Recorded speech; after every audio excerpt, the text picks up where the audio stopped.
మత్తయి సువార్త 17వ అధ్యాయము 7-8 వచనాలు మనం కలిసి చదువుదాం. Gospel according to Matthew chapter 17, reading all together verse 7 and 8.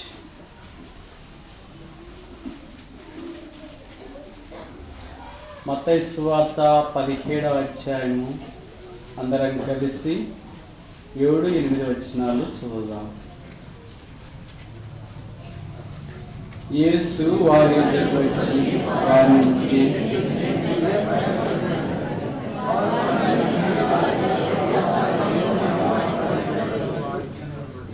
వారు కన్నులెత్తి చూడగా యేసు తప్ప మరెవరినూ వారికి కనబడలేదు. ప్రార్థన.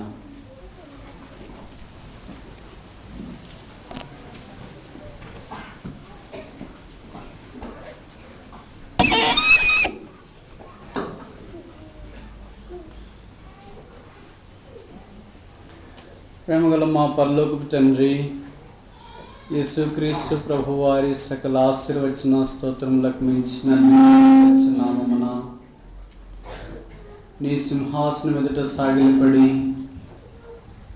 నీ పాద పద్మములను ముద్దాడే భాగ్యం మీరు మాకు అనుగ్రహించినందుకు స్తోత్రములు.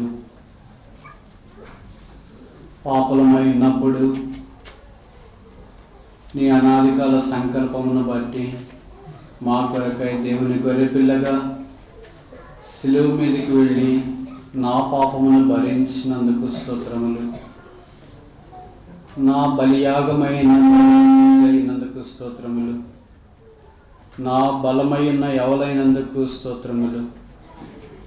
నా దేవుని నివాస స్థలమైన ద్రాక్ష తోట అయినందుకు స్తోత్రములు. నా వాక్య భాగమైన అంజూరపు చెట్టు అయినందుకు స్తోత్రములు. నా ప్రధాన యాజకుడు అయిన దానిమ్మ పండు అయినందుకు స్తోత్రములు. నా పవిత్రతైన ఒలీవల నూనె అయినందుకు స్తోత్రములు. నా సంతృప్తి అయిన తేనె అయినందుకు స్తోత్రములు. యేసుక్రీస్తే ఆ కనానగా నాకు చేసినందుకు స్తోత్రములు. ఆ యేసులో నాకు ఇచ్చిన ప్రతి ఆత్మ సంబంధమైన ఆశీర్వాదమును బట్టి స్తోత్రములు. ఆ యేసునందు నన్ను స్వీకరించినందుకు స్తోత్రములు. యేసు ద్వారా నాకు అనుగ్రహించిన ప్రతి మేలును బట్టి స్తోత్రములు.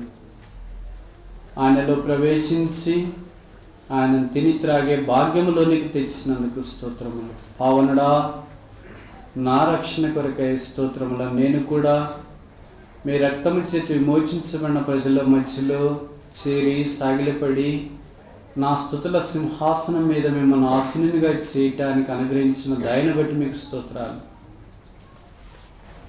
నీ ప్రేమకు సాదృశ్యమైన ఈ బలలో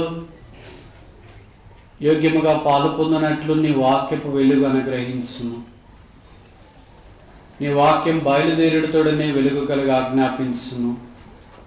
నీ వాక్యమే సత్యము గనుక మమ్మనందు ప్రతిష్ఠించును. నీ వాక్యము ద్వారా మమ్మను కట్టుము. నీ వాక్య ఉదక స్నానం మాకు దయచేయము. నీ ధర్మశాస్త్రములోని ఆశ్చర్యకరమైన సంగతులు చూస్తున్నట్లు మా కన్నులు తెరువుము. చాలా అక్కర్లతో నీ సన్నిధిలోనికి వచ్చిన మీ ప్రజలు దుఃఖముఖులై ఖిన్నలై నిరుత్సాహముతో వెళ్ళుకున్నట్లు ప్రతి వారి అక్కరకులుగా మాట్లాడము. కలవరముతో ఆయా డెసిషన్స్ తీసుకోలేక నువ్వు మాట్లాడితే నీ చిత్తం ఇదే అని గుర్తించాలని ఇక్కడికి చేరి వచ్చిన మీ బిడ్డలను కరుణించుము. బల్ల మీద నుండి పడు రొట్టె ముక్కలు ఏరుకునే కణానీలుగా మమ్మల్ని చేయము. నన్ను మీ రక్తం చేత కడిగి పరిశుద్ధపరచుము. మీ ప్రజల ప్రార్థన భూమి మీద నిలువబడి మీ వాగ్దానం చేతబట్టుకొని మీ ప్రజలకు ప్రీతికరమైన పరిచర్య జరిగించినట్లు కృప చూపించుము. యెహోవా నీ వేర్పరచుకొని వారి క్షేమము చూచుచు నీ జనులకు కలుగు సంతోషం బట్టి సంతోషించు నీ స్వాస్థ్యమైన ప్రజలతో కూడి కొనియాడునట్లు నీ ప్రజల ఎడల నీకున్న దయ చొప్పున నన్ను కరుణించుము. తల వంచి సాగిలపడి మిమ్మల్ని ఆరాధిస్తూ మా సమయాన్ని మీరు దీవించి పెట్టుమని మీ రక్త ప్రోక్షణ కిందికి తెచ్చుకుంటూ యేసు ప్రభు నామమున ప్రార్థిస్తున్నాము తండ్రి. ఆమేన్. ఆమేన్.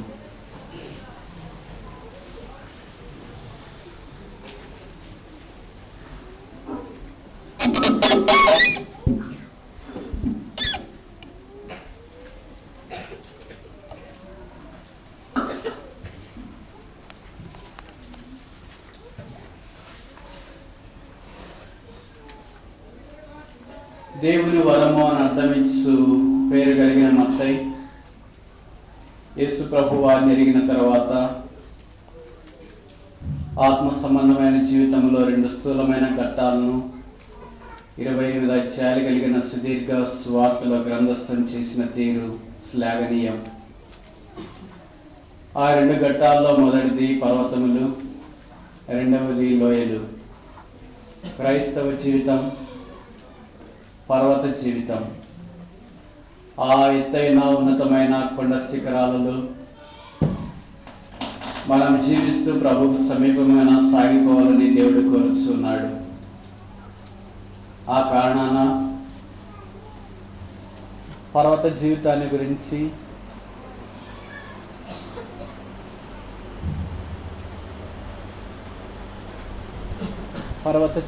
పర్వత జీవితాన్ని గురించి అనేక విషయాలు తాను గ్రంథస్థం చేసిన కొన్ని ప్రాముఖ్యమైన విషయాలు మాత్రం ఆయా సందర్భాల్లో ఈ సువార్తలు మనం చూస్తున్నాం. మత్తయి సువార్తలో 3 పర్వతాలు మనకు స్పష్టంగా కనిపిస్తున్నాయి. మొదటిది 5వ అధ్యాయం మత్తయి సువార్తలో ప్రసంగపు కొండ, మౌంట్ ఆఫ్ టీచింగ్. ప్రతి వారము ఆ ప్రసంగపు కొండ దగ్గరికి రావాలని దేవుడు కోరుచున్నాడు. రెండవది మత్తయి సువార్త 17వ అధ్యాయం మౌంట్ ఆఫ్ ట్రాన్స్ఫిగరేషన్, రూపాంతరపు కొండ. వాక్యం విన్న తర్వాత ఆ ప్రకారముగా జీవించుట రూపాంతరం. మూడవది 24-25 అధ్యాయాలు మౌంట్ ఆఫ్ ట్రాన్సెండింగ్, దిగివచ్చే కొండ, ఒలీవల కొండ. ప్రసంగపు కొండను గురించి 3 అధ్యాయాలు, రూపాంతరపు కొండను గురించి 8 వచనాలు, దిగివచ్చే కొండను గురించి 2 అధ్యాయాలు. ఈ సువార్తికుడు గ్రంథస్థం చేసిన తీరు నిజంగా ఆలోచనీయం. ఎందుకు ప్రసంగపు కొండను గురించి విస్తారంగా 3 అధ్యాయాలు రాశాడు? మన ప్రసంగాలంటే చాలా ఇష్టం. అందుకనే హైదరాబాద్లో సుదూర ప్రాంతాల నుండి ఇక్కడికి వచ్చినారు. మంచిది. యేసు ప్రభు మన సైకాలజీ తెలుసు కనుక ఆయన ప్రసంగం ఎక్కువ సేపు చేసినాడు. 5, 6, 7 అధ్యాయాల్లో ఆయన ప్రసంగాన్ని గురించి మత్తయి భక్తిలో రాశాడు. ఆ ప్రసంగం విన్న తర్వాత దాన్ని అన్వయించుకోవడం, ఆ ప్రకారంగా జీవించడం అంటే మనకి ఇష్టం ఉండదు. మార్పు అనేది మనకి ఇష్టం లేని పని. అదే రూపాంతరం. అది ఇష్టం లేదు కనుక దానికి సంబంధించి 8 వచనాలే పరిశుద్ధాత్మ దేవుడు రూపాంతరాన్ని గురించి 17వ అధ్యాయంలో రాశాడు. యేసు ప్రభు వారు దిగి వచ్చి ఆయనతో పాటు సదాకాలం మనం ఉండటానికి రాజ్యం వెళ్ళబోతున్నాం అన్న సంగతి మనకి ఇష్టం కనుక 24-25 అధ్యాయాలు మత్తయి సువార్త 2 అధ్యాయాలు రాయబడ్డాయి. 24-25 అధ్యాయాల్లో అనుభవంలోకి మనం రావాలంటే 17వ అధ్యాయం మనకు అవసరం. అనేక సార్లు మనకు ఫ్లైఓవర్స్ హైదరాబాద్ ప్రసిద్ధి కనుక మత్తయి సువార్త 5వ అధ్యాయం నుండి మత్తయి సువార్త 24వ అధ్యాయం దాకా ఫ్లైఓవర్ కట్టేస్తాం, మధ్యలో 17వ అధ్యాయం దాటడానికి. ఎందుకంటే మార్పు ఇష్టం లేదని. విచిత్రమైన సంగతి ఏంటంటే మనం కట్టే ఫ్లైఓవర్స్ హైదరాబాద్లో వల్లే కూలిపోతాయి. అందుకే నష్టం రావడానికి అవకాశం ఉంది. ఆ కారణాన సామాన్యమైన పద్ధతిలో మొదట ప్రసంగపు కొండ దగ్గరికి, ఆ తర్వాత రూపాంతర కొండ దగ్గరికి వచ్చిన తర్వాత 24వ అధ్యాయంలో ఒలీవల కొండ అనుభవంలోనికి మనం తీసుకురాబడాలని దేవుని కోరిక. సరే, ఈ రూపాంతర కొండ అనుభవం దగ్గరికి కేవలం 3 శిష్యులు మాత్రమే యేసు ప్రభువు తీసుకుని వెళ్ళాడు. పేతురు, యోహాను, యాకోబులు. యేసు ప్రభువుకున్న 12 మంది శిష్యుల్లో 9 మంది కిందే ఉన్నారు. ఈ 3 మాత్రమే యేసు ప్రభుతో పాటు ఉండటానికి కొండ మీదకి వెళ్ళారు. ఇది మనకు రెండు విషయాలను జ్ఞాపకం చేస్తుంది. విశ్వాసులు రెండు రకాలన్న సంగతి కూడా తెలియజేస్తుంది. మొదటి రకం కొండ కింద ఉండేవారు, రెండవ రకం కొండ మీద ఉండేవారు. కొండ కింద 9 మంది ఉన్నారు. Majority are the foothills. కొండ మీద మైనారిటీ కేవలం 3 మాత్రమే ఉన్నారు. అందరు శిష్యులే, అందరినీ యేసుప్రభు పిలిచాడు, అందరూ యేసుప్రభుని వెంబడించినారు, అందరూ యేసుప్రభుకు కావాలి, అందరికీ యేసుప్రభుకు కావాలి. అయితే 3 మాత్రం యేసుక్రీస్తు ప్రభుతో సహవాసం ఉండటానికి కొండ మీదకి వెళ్ళారు. క్రైస్తవ జీవితం కొండ మీదకి వెళ్ళట. ఆ కారణాన 120 కీర్తన, 134 కీర్తన దాకా 15 కీర్తనలు యాత్రా కీర్తనలు అంటారు. యాత్ర చేయుట ఎక్కడి నుండి? దాని మొదలుకొని బేర్షెబా నుండి యెరూషలేము వైపు, కొండ వైపు ప్రయాణం చేయుట. అందుకే కొండల తట నాకు కన్నులు ఇచ్చున్నారు, నాకు సహాయము ఎక్కడి నుండి వచ్చును. అసలు కొండలు కనిపిస్తేగా కన్నులు ఎత్తడానికి. 121 కీర్తనలేమో ఆ మాట అన్నాడు. ఆ తర్వాత ముందుకెళ్ళిన తర్వాత దాసుడు తన యజమాని వైపు చూసినట్లు, దాసు తన యజమానుల చేతులతో చూస్తున్నట్లు, యెహోవా నీ నుండి సహాయం పొందే పర్యంతం నా కన్నులు నీ వైపు చూస్తున్నాయి. యాత్ర ఆరంభంలోనేమో కొండల వైపు చూసే కళ్ళు, యాత్ర ముందుకు సాగిపోయినప్పుడు దేవుని వైపు కళ్ళు చూస్తున్నాయి. కానీ యాత్రలో మనం ముందుకు సాగిపోట క్రైస్తవ జీవితానికి మచ్చుతునకు, దాన్ని మనం గమనించాలి. ఈ 9 మంది శిష్యులు కొండ కింద ఉంటే వాళ్ళు యేసుప్రభుని అడగొచ్చుగా, ఏంటి ప్రభు ముగ్గురిని తీసుకెళ్తున్నాం, మేము కూడా రావచ్చా? కొండ ఎక్కాలంటే కష్టం కనుక ఎక్కడం చాలా మందికి ఇష్టం ఉండదు. క్రైస్తవ జీవితం 3 రకాలుగా. మొదటిది ఏంటి? కూర్చొనట, సిట్ హియర్, ఇక్కడే కూర్చుండము. రెండవది స్టాండ్, నిలబడము. మూడవది వాక్, నడువుము. యేసు ప్రభు లేదా దేవుడు అబ్రహాం దగ్గరికి వచ్చి నా సన్నిధిలో నిందారాధ్యుడివై నడువుము. దేవుడు కొంతమంది నడవాలని కోరుతాడు, అదే ఆరంభం. ఈ స్థలంకి వచ్చిన తర్వాత, నడిచే అనుభవంలోనికి వచ్చిన తర్వాత ఇప్పుడు ఏం చేయాలంటే కొండ ఎక్కాల. అందుకే కీర్తనలో మనం ఆ మాట చూస్తాం, lead me to the rock that is higher than I. నేను ఎక్కలేని ఎత్తైన కొండ మీదికి నన్ను ఎక్కించుము. అది క్రైస్తవ జీవితం యొక్క పరాకాష్ట. కూర్చొనుముతో ఆరంభించబడిన క్రైస్తవ్యం ఎక్కడంతో ముగించబడుతుంది. అనేక సార్లు మనం ఎక్కడ దాకా వచ్చి ఆగిపోతామంటే నడక దాకా వస్తాం. దేవుడు అబ్రహామునే నడవమన్నాడుగా, అందుకే మనం నడుస్తాం. ప్రభువుకు తగినట్లు లోకంలో జీవించాలని అపోస్తలుడైన పౌలు కూడా కొలస్సీలకు జ్ఞాపకం చేశాడుగా. కనుక నడక సమాంతర పల్ల ప్రాంతం మీద జరిగించే ప్రక్రియ. ఎక్కుట కొండ మీద జరిగేది. నడిచే వాళ్ళంతా ఎక్కలేరు, ఎక్కేవాళ్ళు నడవగలరు. బస్సు ఈ హైదరాబాద్లో మనం చూస్తున్నాం, చాలా మంది ఉదయకాలం రాత్రి నడిచేవాడు. రోడ్లంతా వాళ్ళ చేతి నింపబడి ఉంటాయి. ఎక్కేవాడిని ఎప్పుడైనా చూసామా? మెజారిటీ నడుస్తున్నారు కానీ మైనారిటీ కొండ మీద ఎక్కుతున్నారు. అందుకే అనేక మంది విశ్వాసమైన మనము కొండ కిందే నడుస్తున్నాం, చాలా ఆహ్లాదకరంగా ఉంది కదా అని కొండ మీద ఎక్కడానికి ఇష్టపడట్లేదు. ఈ 9 మంది యేసుప్రభుని అడిగితే మేము కూడా కొండ మీదకి వస్తాం ప్రభు అంటే యేసుప్రభు ఏం చెప్పిన వాడు తెలియదు. బహుశా వాళ్ళు అనుకున్నారేమో, పేతురు, యాకోబు, యోహాను 3 వెళ్ళిపోయారు కదా, యేసుప్రభు కూడా వెళ్ళిపోయాడు కదా, వాళ్ళంతా పైకి కొండ మీదకి వెళ్ళడానికి ప్రార్థన చేయడానికే, ఇంక వేరే కార్యక్రమాలు ఏమి లేవు, ప్రత్యేక కూడికలు ఏం లేదు, యూత్ క్యాంప్ లేదు, VBS లేదు, స్పెషల్ మీటింగ్స్ లేదు, థ్యాంక్స్ మీటింగ్ లేదు, కాన్వకేషన్ లేదు, VBS లేదు, కనుక ఇంకేది పెళ్ళి లేదు, పేరెంటల్ లేదు, ఏం లేదు. కనుక వాళ్ళ పస్తుకు సావాల్సిందే. మనం అక్కడికి వెళితే మనం కూడా పస్తుండాలి. దానికి తోడు ప్రార్థన అంట, ప్రార్థనలో భోజనం ఎప్పుడు దొరుకుతుందో, నిద్ర ఎప్పుడు వస్తుందో, ఇవన్నీ చాలా కష్టమైన సంగతి. మా పైకి వెళ్ళడం ఎందుకు, కింద ఉంటే సమయానికి భోజనం చేయొచ్చు, సమయానికి నిద్రపోవచ్చు. ఎవరైనా వస్తే మనమే ఇన్ఛార్జి కదా. 1 2 3 ముగ్గురు వెళ్ళిపోయారు, 4 5 నుండి మనం ఉన్నాము. కనుక గిఫ్ట్లన్నీ మనకే, కవర్లన్నీ మనకి, అన్ని సంగతులు మనకి.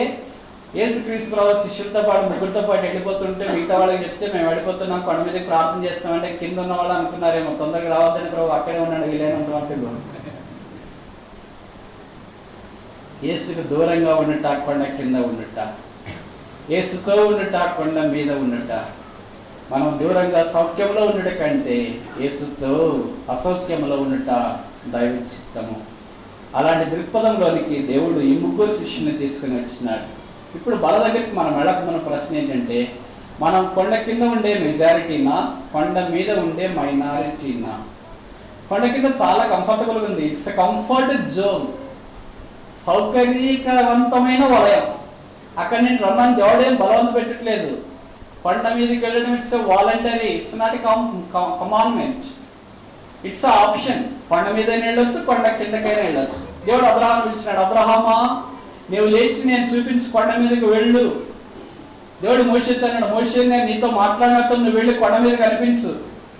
దేవుడు అనేక విధానాల్లో దేవుని యొక్క వాక్యంలో కొండ మీదకి తీసుకుని వెళ్ళాడు. కారణం ఏంటంటే వారికి సమీపముగా దేవుడు రావడానికి, దేవునికి సమీపముగా వారు రావడానికి.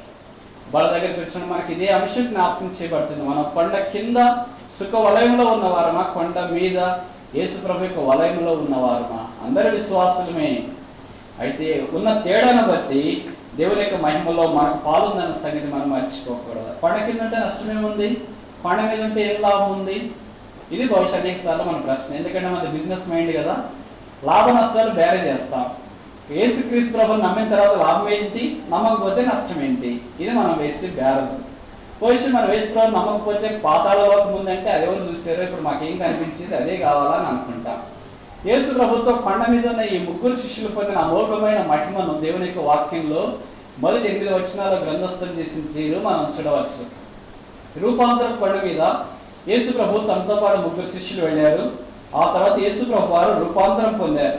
రూపాంతరం అంటే metamorphosis, change wrought inside is being express outside. లోపట వచ్చిన మార్పు బయటికి కనిపించేదే రూపాంతరము. యేసుక్రీస్తు ప్రభువు లోపట ఏమై ఉన్నాడో అది బయటికి ఇంతదాకా శిష్యులు చూడలేదు. అందుకే ఆయన రూపాంతరం పొందినప్పుడు ఆయన ముఖము మహా తేజస్సుతో ప్రకాశించిపోయింది. కోటి సూర్య తేజస్సు కంటే మిక్కిలి ప్రకాశమానమైన వెలుగు ఆయన ముఖం నిండా నింపబడింది. అంత మాత్రం కాకుండా ఆయన వస్త్రాలు ఏ చాకరియు చదువు చేయనంత తెల్లగా మెరుస్తున్న మహిమను శిష్యులు చూడలేకపోయారు. అందుకే వారు బోర్లపడ్డారు. వారికి ఆ దృశ్యం ఆశ్చర్యకరమైన కనిపించింది. ఆ మహిమ వారి ఊహకు మించినగా కనిపిస్తుంది. దేవుని యొక్క మహిమలో మనం పాలు పొందాలనేది క్రైస్తవ జీవితానికి ఉన్న పరాకాష్ట. ఆ మహిమ వైపు మనం పరుగులు తీస్తున్నామా లేదా? సంవత్సరాలు గడిచిపోతున్నాయి, కొత్త సంవత్సరాలకు వస్తున్నాం, కొత్త బట్టలు, కొత్త ఉద్యోగము, కొత్త పద్ధతులు అన్నీ ఆలోచిస్తున్నాం, అన్నీ అనుసరిస్తున్నాం. అయితే యేసుక్రీస్తుతో కొత్త నడక ఆరంభించామా? క్రొత్త ప్రయాణం కట్టామా? క్రొత్త పర్వతం మీద కనిపిస్తున్నామా? ఈ కొండ మీద మనకు 5 మంది వ్యక్తులు కనిపిస్తున్నారు. వారి గురించి మీ గమనానికి నేను బలలో పాలు పొందక మనకు తీసుకురావాలని నేను కోరుచున్నాను. 5 మంది వ్యక్తులు. మొదటి వ్యక్తి మోషే, రెండో వ్యక్తి ఏలియా, మూడో వ్యక్తి పేతురు, నాలుగో వ్యక్తి యాకోబు, 5వ వ్యక్తి యోహాను. ఇప్పుడు ఒక ప్రశ్న, ఈ 5 మందే కొండ మీద మనుషులు ఎందుకు కనిపించారు? 6 మంది ఉండొచ్చుగా, 4 ఉండొచ్చుగా. 5 ఏం జ్ఞాపకం చేస్తుంది? దేవుని కృప అన్న సంగతి మనకు పరిచయం. కనుక రూపాంతరం అనుభవము దేవుని కృపతో ముడిపడి ఉన్నది. కృపకు వెలపట దేవుని యొక్క మహిమలో మనం ప్రవేశించలేము. కృపకు మూలముగా దేవుని యొక్క ఆత్మను బట్టి మన కృప ద్వారా దేవుని యొక్క రూపాంతర అనుభవంలోనే ప్రవేశిస్తున్నాం అన్న సంగతి, ఈ విషయం మనకు తెలియచేసే వాస్తవం. ఈ కృపను మనం అనుభవిస్తున్నామా? పాత నిబంధనలో నుండి 2 ఉన్నారు, కొత్త నిబంధనలో నుండి 3 ఉన్నారు. పాత నిబంధనలో 3, కొత్త నిబంధనలు 2 ఉండొచ్చుగా. లేదా పాత నిబంధనలో 4, కొత్త నిబంధనలు అక్కడ ఉండొచ్చుగా. ఏంటి పాత నిబంధనలో 2, కొత్త నిబంధనలో 3? పాత నిబంధన పెద్దది, కొత్త నిబంధన చిన్నదిగా మనకు కనిపిస్తుంది ఏంటి? మరి పాత నిబంధనలో అయితే 2, కొత్త నిబంధన నుండి 3 వచ్చినారే. ఈ 5 మందికి జ్ఞాపకం చేసి 5 రకాలైన పరిచర్యలు దేవుని యొక్క వాక్యం ద్వారా మనం అర్థం చేసుకోవచ్చు. 5 మంది 5 రకాలైన పరిచర్యలు జ్ఞాపకం చేస్తున్నారు. వారు కొండ మీద మహిమల్లో ఉంటారు. వారి దగ్గరికి వెళ్ళక మనకు ఆ 5 మందికి సమానమైన విధానంలో మనం నిలబడగలమా? ప్రశ్న.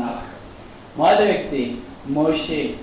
మోషే అనగా నీటి నుండి తీయబడిన వాడు అని అర్థం. సాధారణంగా విశ్వాసం లేదా ఇశ్రాయేలీయులైన వారికి పేర్లు 5 రకాలైన ప్రజలు పెడుతూ వచ్చినారు. మొట్టమొదట దేవుడు పెట్టాడు. ఉదాహరణకి దేవుడు మరీ ప్రత్యక్షమై నీవు కుమారునికంట ఆయనకి యేసు అని పేరు పెడతా. అలాగే జకర్యాకు ప్రత్యక్షమై కుమారునికంట ఆయనకి యోహాన్ అని పేరు పెడతా. కనుక దేవుడు కొంతమందికి ఇలాంటి పేరు పెట్టాలని సూచించినాడు. దేవుడు పేరు పెట్టినాడు. అది మొదటి రకం. రెండవ రకం ఏంటంటే దేవుడు పెట్టకుండా తల్లిదండ్రులే పేర్లు పెట్టినారు కొంతమంది పిల్లలకి. అలాంటి వాళ్ళు కూడా దేవుని యొక్క వాక్యంలో మనం చూస్తూ ఉంటాం. ఇంక మూడవ రకం ఏంటంటే ఈ ముగ్గురుగా దేవుడు కాకుండా తల్లిదండ్రులు కాకుండా అపోస్తులు లేదా దేవుని బిడ్డలైన వాళ్ళకి పేర్లు పెట్టారు. ఉదాహరణకి అపోస్తుల కార్యాలు 4వ అధ్యాయంలో మనం చూస్తే అక్కడ యోసేపు అనే ఒక వ్యక్తి ఉన్నాడు. ఆయన పేరు మనకు పరిచయం లేదు, కానీ ఆయన తర్వాత పేరు మనకు తెలుసు, బర్నబా. బర్నబా అనేది వాళ్ళ అమ్మగారు నాన్నగారు పెట్టిన పేరు కాదు. బర్నబా అనే పేరు అపోస్తులు పెట్టిన పేరు. వాళ్ళ అమ్మగారు నాన్నగారు ఏం పేరు పెట్టారు ఆయనకి? యోసేపు అని పేరు పెట్టారు. యోసేపు అనే పేరుని ఎవరు మార్చినారు? బర్నబా అని మార్చినారు. మనకి యోసేపు అంటే ఎక్కువ తెలుసా, బర్నబా అంటే ఎక్కువ తెలుసా? బర్నబా అంటే మనకి ఎక్కువ తెలుసు. యోసేపు అంటే వెంటనే మన మనసు ఆటకాండం వైపు లాగుతుంది. బర్నబా అంటే వెంటనే మన మనసు అపోస్తుల కార్యం వైపు మళ్ళుతుంది. కానీ బర్నబా యోసేపు అపోస్తుల కార్యంలో ఒకే వ్యక్తి అన్న సంగతి ఆలస్యంగా కానీ మనకు అర్థం కాదు.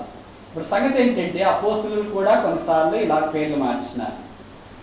ఆ తర్వాత అన్యులు కూడా పేర్లు పెట్టారు ఇశ్రాయేలీయులకి. ఇది నిజంగా విరుద్ధంగా కనిపిస్తుంది. ఉదాహరణకి 3 నెలల మాంసపు ముద్దన్న మోషేని జమ్ముపెట్టులో ఉంచి ఆ తల్లి నైల్ నదిలో వదిలినప్పుడు ఫరో కుమార్తె అక్కడ స్నానం చేయడానికి వచ్చి ఆ పిల్లవాడి యొక్క ఏడ్పు విని ఆ జమ్ముపెట్టులో ఏముందని తెప్పించింది. జమ్ముపెట్టి తెలిసింది. ఆ పిల్లవాడు ఏడ్చుండగా చూసి వాడిని ఆ మోషే యొక్క ఏడుపు ద్వారా బహుశా ఫరో కుమార్తె యొక్క హృదయం బద్దలైపోయిందేమో. ఏంటి పిల్లవాడు ఏడుస్తున్నాడు? ఆ పిల్లవాడిని బహుశా అలాగే ఎత్తుకొని ముద్దాడిందేమో. ఆ పిల్లవాడిని నీటిలో నుండి తీశాను కనుక మోషే. సాధారణంగా మనం అయితే ఏమైతే మోషేకి ఎవరు పేరు పెట్టారు? ఫరో కుమార్తె పేరు పెట్టించా. ఆమెతో నుండి బయలుదేరి పరిగెత్తించాడే. అదే పేరు ఎందుకు పేరు మార్చేస్తాం? మన హృదయం మారదు కానీ పేరు మారాలా, జీవితం మారదు కానీ బయట మారాలా. దేవుడు మోషే పేరు మార్చొచ్చుగా. ఏ పేరైతే ఫరో కుమార్తె పెట్టిందో మోషేకు అదే పేరు దేవుడు వాడాడు. హోరేబు కొండ దగ్గర మోషే మోషే అని అడగానే నేను నీ పేరు మారుస్తానయ్యా అని దేవుడు చెప్పలే. పేరు మార్చడం తప్పని నేను చెప్పట్లేదు. పేరు మార్చడం కంటే హృదయం మార్చబడడం చాలా అవసరం. కొన్నిసార్లు దేవుడు పేరు మార్చడానికి ఇష్టపడవచ్చు, కానీ మోషే పేరు దేవుడు మార్చడానికి ఇష్టపడలేదు. అన్ని రాళ్ళు పెట్టిన పేరు ద్వారా దేవుడు ఏమైనా ఆ వ్యక్తిని వాడుకుంటాడా అని మనం అనుకుంటాం. అన్ని రాళ్ళు పెట్టిన పేరు, అన్ని రాళ్ళు తీసుకుని వచ్చిన యవనస్తుని లేదా పిల్లవాడిని దేవుడు అమోఘమైన విధానంలో చిత్రీకరించి వాడుకొని యేసుక్రీస్తు ప్రభువు యొక్క మహిమలో చూచే భాగ్యంలోనికి తీసుకుని రావడం శ్లాఘనీయమైన సంగతి కాదా? దేవుడికి కావాల్సిన మన పేరు కాదు. ఒకవేళ మీ పేరు సరిగా లేదనుకోండి, కొంతమంది పేరుని బట్టి బాధపడుతున్నారు. నా పేరు బాగాలేదు, నా పేరు బాగాలేదు. ఎవరు పెట్టారు? మా అమ్మ నాన్నకు వేరే వాళ్ళని పేరు పెట్టమని చెప్పింటే బాగుండేది. దేవా అప్పుడు ఎక్కడున్నావు నాయన? ఇక్కడే ఉన్నాడు, ఎక్కడ పోలే.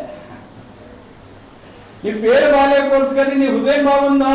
నీ పేరు మార్చుకోలేవు ఇప్పుడు. నీ హృదయాన్ని మార్చుకోవచ్చు, నీ పేరు మార్చుకోలేవు ఇప్పుడు. నీ జీవితాన్ని మార్చుకోవచ్చు, నీ పేరు మార్చుకోలేవు ఇప్పుడు. నీ బ్రతుకుని మార్చుకోవచ్చు, నీ పేరు మార్చుకోలేవు ఇప్పుడు. అయితే నీ ఆత్మ సంబంధమైన జీవితాన్ని ఇప్పుడు మార్చుకోవచ్చు. మోషేని అలాంటి స్థితిలో తీసుకుని వచ్చిన ఈ స్త్రీ అంచెలంచెలుగా భవిష్య పెంచి పోషిస్తుంది. మోషే రాజు అవుతాడు ఐగుప్తుకి అనుకునిందేమో. ఆ దినాల్లో సాధారణంగా ఐగుప్తీయులు తమ ఇంట్లో పుట్టిన బిడ్డను, ముఖ్యంగా ఈ రాజు కుటుంబాల్లో పుట్టిన బిడ్డ రాజు అవుతాడా లేదా సేవకుడు అవుతాడా అని పరీక్షించడానికి ఒక పెద్ద మీటింగ్ లాంటిది ఏర్పాటు చేసేవారు. ఇలాగ తండోపతండాలుగా వందల కొద్ది వేల కొద్ది రాజ్యంలో ఉన్న ప్రజలంతా అంతఃపురంలోనికి చేరి వచ్చిన తర్వాత రాజు సింహాసన ఆశ్చర్యుడై ఉండగా ఇలాంటి బల్ల మీద 2 పాత్రలు పెట్టేవారు. ఒక పాత్రలోనైతే నిప్పులు ఉంటాయి, ఇంకో పాత్రలోనైతే వజ్రవైడూర్య మరకత మాణిక నీళ్ళ కెంపుల పచ్చలు ఉంటాయి. ఇక్కడ మోషే 3 నెలల మాంసం ముద్దను బయటికి తీసుకొని వచ్చిన తర్వాత కొంతకాలం తర్వాత మోషేని తీసుకొని వచ్చి ఇక్కడ పాత్రల దగ్గర ఉంచినారు. ప్రజలంతా చేరి వచ్చినారు. సామంతులు ఉన్నారు, సైన్యాధిపతులు ఉన్నారు, కాకులు తిరిగిన గొప్పవారు ఐగుప్తు దేశంలో వారు ఉన్నారు. రాజు చూస్తున్నాడు, ఫరో కుమార్తె చూస్తుంది. ఇప్పుడు మోషే ఏం పట్టుకుంటాడా అని. మోషే అనగా పిల్లవాడు ఈ చెయ్యి ఉంచి ఒక పాత్రలో ఉన్న నిప్పులు పట్టుకుంటే అర్థం ఏంటంటే ఈ పిల్లవాడు నిప్పులు దేనికి జ్ఞాపకం చేస్తున్నాయి? శ్రమ, కొలిమి, ఇబ్బందిని జ్ఞాపకం చేస్తున్నాయి కనుక దాసుడు అవుతాడని భావించేవారు. ఒకవేళ నిప్పులు పట్టుకోకుండా చేతుల్లో ఆ బంగారం లాంటిది లేదా వజ్రవైడూర్య మరకత మాణిక నీళ్ళ కెంపులు పచ్చలు లాంటివి పట్టుకుంటే ఈ పిల్లవాడు గొప్ప రాజు అవుతాడు. బంగారం ఉండేది రాజు ఇంట్లోనేగా అని అనుకునేవాడు. అలాగే మోషే రాజు అవుతాడా లేదా సేవకుడు అవుతాడా అని పరీక్షించడానికి చిన్న వయసులో ఉన్నప్పుడే ఇలాంటి పెద్ద మీటింగ్ ఏర్పాటు చేసి మోషేని ఆ టేబుల్ దగ్గర తీసుకుని వచ్చినారు. ఆవిడ మోషేని అక్కడ వదిలితే మోషే ఏ పొరపాటు లేకుండా తన చెయ్యిని నిప్పుల మీద ఉంచిన. ఆశ్చర్యం వేసింది. ఆ పిల్లవాడు దివ్య సుందరుడు, అలాంటి వాడు రాజు అవుతాడు అనుకుంటే ఏంటి చెయ్యించి నిప్పుల్లో పెట్టాడే. మోషే ఆ చేతుల్లో పొరపాటు పెట్టాడేమో అని చేతుల్లో నిప్పులు తీయడానికి ప్రయత్నం చేస్తే సాధారణ పిల్లలు ఏదైనా సరే, ఏది మన చేతిలోకి ఇచ్చినా, వాచ్ ఇచ్చినా, అద్దాలు ఇచ్చినా, MP3 4 ఇచ్చినా, ఏది ఇచ్చినా సరే ఎక్కడికి వెళ్తుంది? అల్టిమేట్ డెస్టినేషన్ నోరు. చేతికి ఇచ్చిన వెంటనే నోట్లోకి పోతుంది. కనుక ఏ మోషే చేతుల్లోనికైతే నిప్పులు వచ్చినాయో వెంటనే మోషే చేతుల్లోని చేతులు పట్టుకోవడానికి అక్కడున్న వారు ప్రయత్నం చేస్తే ఆ చేతుల్లో ఉన్న నిప్పులు నోట్లో వేసుకున్నారు. నాలుక కాలింది. దేవుడు హోరేవు దగ్గర మోషేని పిలిచినాడు. మోషే మోషే నువ్వు రా, నేను నిన్ను ఐగుప్తుకి పంపిస్తా. ప్రభువా, నేను నాలుగు మాంద్యం కలిగిన వాడిని, ఎలాగొచ్చింది నీకు మాంద్యం? అదిగో అది నా నిప్పుల నా నోట్లో వేసుకున్నాను, నాలుక కాలిపోయింది. బహుశా అది మోషే ఆ నోట్లో నిప్పులు వేసుకోకుండా ఉంటే, నాలుక కాలిపోకుండా ఉంటే 5 కాండాలు కాదు, పాత నిబంధన సగం రాసింది వాడేమో తెలియదు. ఆహా, దేవుని బుద్ధి జ్ఞాన బాహుళ్యములు ఎంత దొడ్డవి. అప్పుడు ఫరో కుమార్తె అనుకున్నది, ఈయన సేవకుడైపోతాడు, రాసు కాడు. అందుకని మోషేను చాలా ఖర్చు పెట్టి విద్యాభ్యాసం చేయించినారు. రాజుగా చేస్తానని. సమయం వచ్చింది, మోషే అక్కడి నుండి బయటకు వచ్చినాడు. ఇశ్రాయేలు శ్రమలు చుట్టానికి వచ్చినాడు. హోరేబు కొండ దగ్గర దేవుడు ప్రత్యక్షమయ్యాడు. మోషేకి ఆశ్చర్యం వేసింది. మరైనా నా పేరు పెట్టి పిలిచేవాళ్ళు ఎవరు ఇక్కడ? మనం ఎక్కడైనా బయటకు వెళ్ళాము, నేను ఎక్కడైనా బయటకు వెళ్తే సాధారణ నన్ను పేరు పెట్టి పిలిచారు అనుకో, జయరాజ్ అంటే నాకు ఆశ్చర్యం వేస్తుంది. నన్ను పేరు పెట్టి పిలిచేవాళ్ళు ఎవరు? నాకంటే పెద్దవాళ్ళు ఉండాలా, లేదా నేను బాగా పరిచయమైన వాళ్ళైనా ఉండాలా అని అనుకుంటాను. లేదా ఇంట్లో వాళ్ళైనా పిలుస్తారు. సాధారణ బిలీవర్స్ పరిచయమైన వాళ్ళు ఏమంటారు? బ్రదర్ అంటారు. మరి మోషేని బ్రదర్ అనలేదేంటి? మోషే అంటున్నాడు. మోషే అనుకున్నాడేమో. మా మామగారా అత్తగారా వాళ్ళిద్దరు పేరు పెట్టి పిలువరు. అల్లడంటే చాలా గౌరవం వాళ్ళకి. భార్య పొరపాటును కూడా పేరు పెట్టి పిలవదు, చాలా ప్రేమతో పిలుస్తుంది. ఇంకెవరున్నారు అరణ్యంలో పిలిచేది? తోటి గొర్రెలు కాపర్లా, వాళ్ళకి నా పేరు పొరపాటు కూడా సరిగ్గా తెలియదు. ఇంకెవరుందని పేరు పెట్టి పిలిచేది? మోషే. చిత్తం ప్రభావ ఒక్కసారి చూసినాడు, మనసున్నప్పుడు అర్థమైంది. అప్పుడు దేవుడు అన్నాడు, come now I will send you to Egypt. ఇప్పుడు రమ్ము, నేను నిన్ను ఐగుప్తుకు పంపేదన్ను. మోషే ఆ మాటను విని ఐగుప్తుకు బయలుదేరిపోవడానికి కంకణం కట్టుకున్నవాడు. విషయం ఏంటంటే, మోషే జ్ఞాపకం చేసే పరిచర్య ద మినిస్టర్ ఆఫ్ సాల్వేషన్, రక్షణార్థమైన పరిచర్య. బంధకాల్లో ఉంటున్న వారిని విడిపించి వారిని దేవుని యొక్క రక్షణలోనికి తీసుకుని వచ్చే గురుతరమైన పరిచర్య మోషేకు దేవుడు అప్పగించాడు. ఇప్పుడు దేవుడికి సాతానుకున్న ఒక ప్రాముఖ్యమైన తేడా ఏంటంటే, దేవుడు ఏమంటాడు? ఇదిగో ఇశ్రాయేలు యొక్క మూలుగా ఐగుప్తులో నేను విడి ఉన్నాను, వారిని విడిపించడం కొరకే నేను దిగి వచ్చినాను. I came down. దేవుడు ఎలాగ చేసేవాడు అంటే దిగి వచ్చేవాడు. సాతాను ఏం చేస్తాడు? I go. యెషయా 14:13-14 చూస్తే నేను ఎక్కిపోవదును. కనుక దేవుడు ఏమంటాడు? నేను దిగి వెళతా అంటాడు. సాతాను ఏం చేస్తాడు? నేను ఎక్కిపోతా అంటాడు. మనకి సాతాను ఆత్మ ఉందే, దేవుడు ఆత్మ ఉందే? రెండవది లేదనుకుంటా, మొదటి ఖచ్చితంగా ఉంటుంది. మనకందరికి ఎక్కిపోవాలంటే చాలా ఇష్టం. యేసు ప్రభు వారు దిగి వచ్చినాడు. అందుకే ఆయన పరలోకములో నుండి దేవునితో ఉండే సహమాన భాగ్యాన్ని కోల్పోవటానికి ఇష్టపడి, ఆ మహిమను కోల్పోవటానికి ఇష్టపడి అక్కడి నుండి దిగి రావటానికి ఇష్టపడ్డాడు. మోషే కూడా దిగి రావటానికి అంగీకరించినాడు. మోషే ఫరోంతపురంలో నుండి నీవు దిగిపోవాలి. ఎక్కడికి? అరణ్యములోనికి. ఏం చేయాలి? విడిపించాలి. ఎలాగూ? గొర్రెపిల్ల రక్తం ద్వారా ఎంతమందిని? 6 లక్షల కాల్బలాన్ని ఎక్కడికి తీసుకెళ్ళాలి? వాగ్దాన దేశానికి. ఎంతకాలము? 40 సంవత్సరాలు. నేను పోతానా? అది అనవసరం. కరుణా సంపన్నుడైన దేవుడు మోషే నా పరిచర్య కొరకు నియమించగా, మోషే ఆ పరిచర్య భుజస్కంధాల మీద వేసుకుని దిగి వెళ్ళటానికి ఇష్టపడ్డాడు. అందుకే 6 లక్షల కాల్బలాన్ని ఐగుప్తులో నుండి బయటికి తీసుకుని వచ్చాడు. మన సంగతి ఏంటి? మోషే వలె మనం దిగి వెళ్ళటానికి ఇష్టపడతామా? మన చుట్టూ, మన ఇరుగు పొరుగు ప్రాంతాల్లో, మన క్లాసులో, మన ఆఫీసులో, మన స్ట్రీట్లో, మన ఇరుగు పొరుగు ప్రాంతాల్లో బంధకాల్లో ఉన్న వారు మనకు కనిపించట్లేదో? వారి కొరకే ఇదిగో నేను దిగి వెళుతున్నాననే దేవుని యొక్క ఆత్మ మనకుండి, మోషే యొక్క ఆత్మ మనకుండి, వారి దగ్గరికి వెళ్ళి వారి మూలుగులు చూచి వారిని బయటికి తీసుకురాగలిగితే ఎంత బాగుండు. దేవునితో కొండ మీద మహిమలో మనం పాలు పొందాలంటే అందరు రాలేరు. ఆదాము మహిమలో లేడు, నోహ మహిమలో లేడు, అనక మహిమలో లేడు. అందరూ మహిమలో ఉంటారని అనుకోవద్దు. Those who have the ministry of the salvation like Moses can only inherit such a glorious position in Christ and the Mount of Transfiguration. మోషే లాంటి త్యాగం చేసి ఆ రక్షణార్థమైన పరిచర్యలో తమను తాము సజీవ బలియాగముగా అర్పించుకోవడానికి ఇష్టపడిన వారు మాత్రమే క్రీస్తుతో పాటు రూపాంతరపు కొండ మీద కనిపిస్తూ ఉన్నారు. ఎంతకాలమే హైదరాబాద్ మహిమలో ఉంటాం, ఎంతకాలమే హైదరాబాద్ యొక్క తలుపు వెలుగులో మునిగి తేలుతూ ఉన్నాం. దేవుడు పిలుస్తుండగా ఆయన పరిచర్య కొరకై మన స్పందన, మన తీర్మానం ఏంటి? దేవుడు మోషేను ఆ పరిచర్య కొరకు వాడుకోవటానికి ఇష్టపడటానికి ఉద్దేశము, మోషే దిగి వెళ్ళటానికి ఇష్టపడ్డాడు.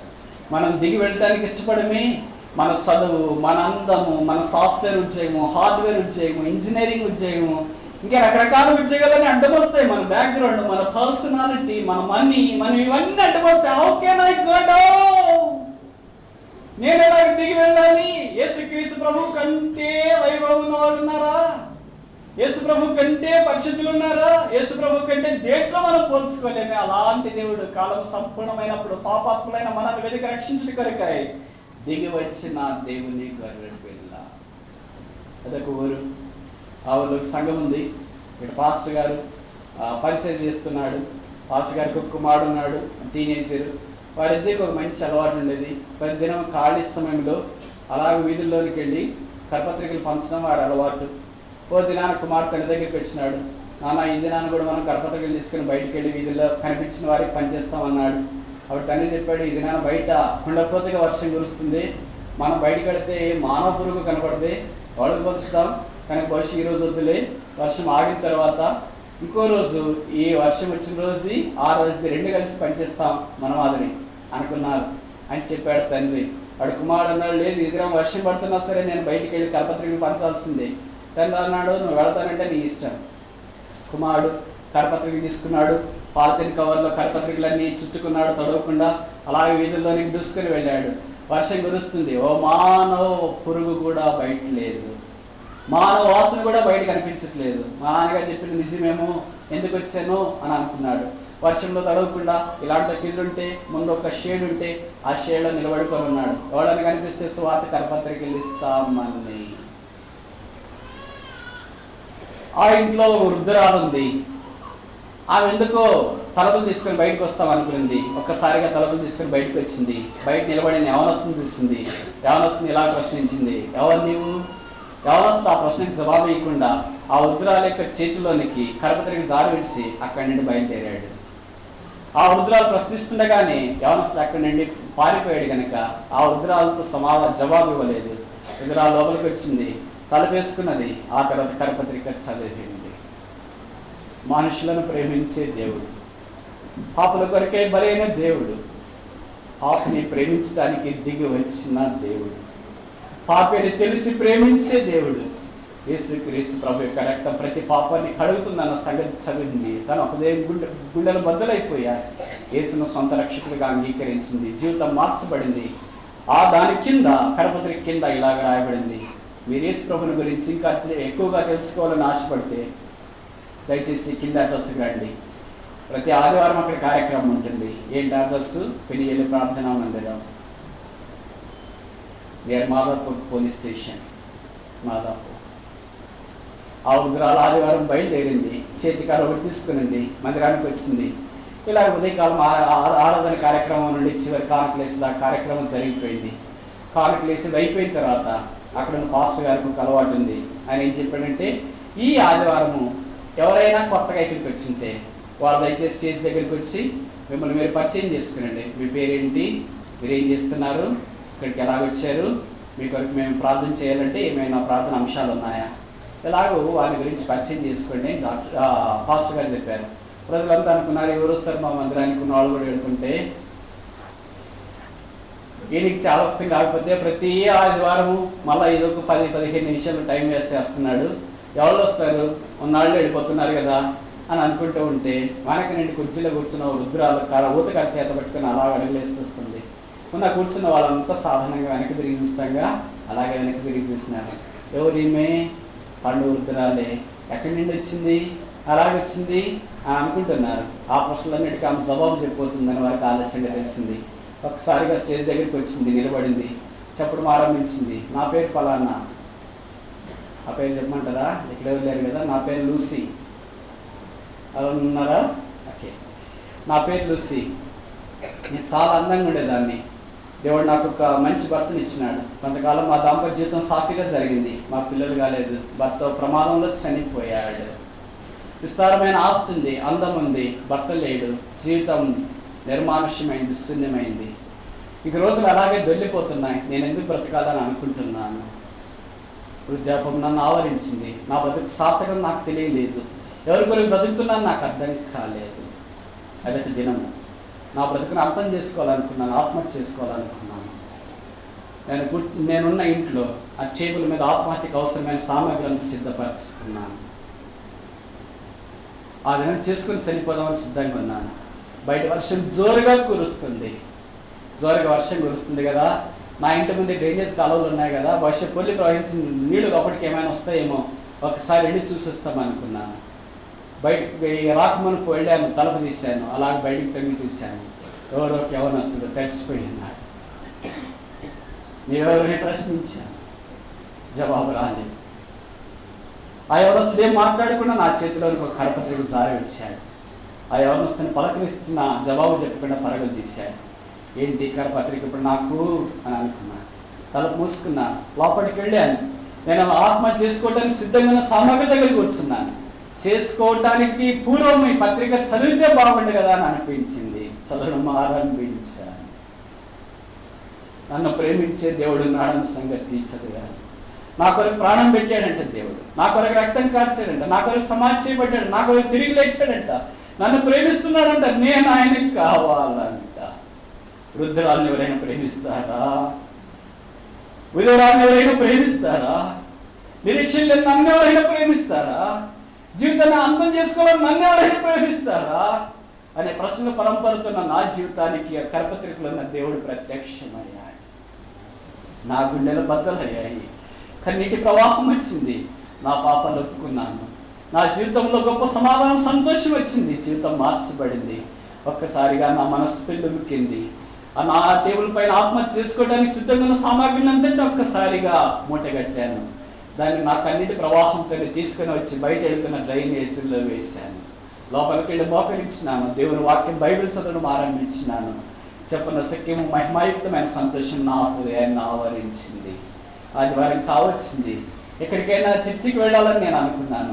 ఏ చర్చికి వెళ్ళాలి? కరపత్రిక చూసుకున్నాను. కింద అడ్రస్ రాశారు, పెనియేలు ప్రార్థనా మందిరము, బిహైండ్ మాదాపూర్ పోలీస్ స్టేషన్. ఇక్కడికి వచ్చినాను. ఇలాగూ దయచేసి నా కొరకు ప్రార్థన చేయండి. నేను ముగించక మనకు ఒక మాట. ఆ వర్షం కురుస్తున్న రాత్రి, ఆ దినము ఆత్మహత్యకు నేను సిద్ధంగా ఉన్నప్పుడు నేను కూడా చనిపోవడం ఇష్టం లేక నా వృద్ధ ప్రాణం కూడా దేవుడికి ఇష్టమైంది. నన్ను రక్షించిన కొరకై వర్షంలో తడిసి మోపడైన యవనస్తుని నా యొద్దకు పంపించి నా ఇంటి వాకిట కరపత్రిక ఇచ్చి నా దేవుడు స్తుతించబడిన గాక. ఆ యవనస్తుడు ఎవరో నాకు తెలియదు, ఆ దేవుడు నాకు తెలుసు. ఆ యవనస్తుడు ఆ దినాన్ని రాకపోయింటే ఈ దినాన్ని నేను మీ మధ్యలో ఉండేదాన్ని కాదు. ఆ యవనస్తుని పంపించిన దేవుడికి మహిమ కలిగిన గాక. నా కొరకు ప్రార్థించాను. ఈ మాటలు చెప్పి వెళ్ళి ఆ సహోదరి కూర్చుంది. పాస్టర్ గారు స్టేజ్ మీదకి వచ్చాడు, మైక్ తీసుకున్నాడు. సంఘస్థులను ఉద్దేశించి ఇలాగన్నాడు, నేను మీకు సేవ చేయడానికి అయోగ్యుడిని, నేను రాజీనామా చేస్తున్నాను. దయచేసి నన్ను ఇక్కడి నుండి సాగంగా ఉంటాను.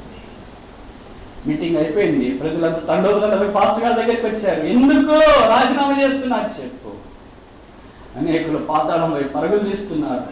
ఇళ్లలో తలుపులు వేసుకుని ఆత్మహత్యల కొరకు చాచుకొని ఉన్నారు. అలాంటి వారి కొరకే సువార్త తీసుకుని వెళ్ళటానికి నా చేతిలో రాలేదు, నా కాళ్ళు ప్రయాణించలేదు. నేను వర్షం పడుతుందని మానుకున్నాను. ఆ దినాన నా కుమారుడు సువార్త కరపత్రికలు తీసుకుని వెళ్లకుండా ఉంటే బహుశా ఈ వృద్ధ స్త్రీ మందిరానికి ఈ దినాన వచ్చేది కాదు, పాతాళంలో ఉండేది. ఈ వృద్ధ స్త్రీకి వర్షం కురిసిన దినాన వెళ్ళి సువార్త కరపత్రిక ఇచ్చింది ఎవరో కాదు, నా కడుపును పుట్టిన నా కుమారుడే. నా కుమారుడు మీకు సేవ చేయడానికి యోగ్యుడు నేను కాదు, నన్ను పంపించాను. ఇది నన్ను అనేకులు మన చుట్టూ ఇలాంటి దుస్థితిలో ఉన్నారు. ఎంతో డబ్బు ఉంది, అందం ఉంది, ఆస్తి ఉంది, అనేక పేరు ప్రఖ్యాతులు ఉన్నాయి. జీవితంలో నెమ్మది లేక పాతాళంపై పరుగులు తీస్తున్నారు. తలుపులు వేసుకుని ఆలోచిస్తున్నారు ఏం చేయాలా. వెల్లెంకులు పడుకొని తిరుగుతున్న ఫ్యాన్ వైపు చూస్తున్నారు. ఏడ్చి ఏడ్చి ఏడ్చి వారి కన్నీటి ప్రవాహం చేత దిండులు తడిసిపోయాయి. అలాంటి వారి ఎద్దుకు మోషేలాగా వెళ్ళే మనం కనిపించాం. వారు కన్నీటిని తుడిచి యేసుక్రీస్తు ప్రభు యొక్క ప్రేమ సందేశాన్ని మనం కాకుండా ఇంకెవరు ఇస్తారు? దేవుని స్థలములో, నీ కుటుంబంలో, నీ క్లాసులో, నీ హాస్టల్లో, నీ రూములో, నీ ఇరుగు ప్రాంతాల్లో అలాంటి వాటి గురించి నీ స్పందన ఇచ్చి, మనకి స్పందన లేకపోతే బల దగ్గరికి మనం ఏం రాగలం? దేవుడు అలాగే మన ఇద్దరు తన కుమారుడైన యేసుక్రీస్తు ప్రభువాన్ని పంపించకుండా ఉంటే మనం పాతాళం వైపు పరుగులు తీస్తుంటే ఇది నా నిరీక్షణకు ఆధారం లేకుండా హైదరాబాద్లో దిక్కు మారినట్టు గమనం లేకుండా తిరిగే వాళ్ళమే. దేవుడి కరుణా సంపన్నుడైన మనల్ని ప్రేమించి మన కొరకు యేసు ప్రభుని పంపించాడు. బల దగ్గరికి వస్తుండగా మన జీవితాలు పరీక్షించుకుందాం. ప్రభువా, నేను మోషే వలె దిగి రాలేదు, నీ వలె నేను దిగి రాలేదు, అనేక బంధకాల్లో ఉండగా వారిని విడిపించడానికి దిగి రాలేదు, ఆత్మహత్యల కొరకే సిద్ధపడుతూ గొల్లెలు తలుపులకు తాళాలు వేసుకొని లోపల సిద్ధపడుతున్న వారి విషయమై నా వంతుగా నేనేం చేయలేకపోయాను, నన్ను క్షమించు.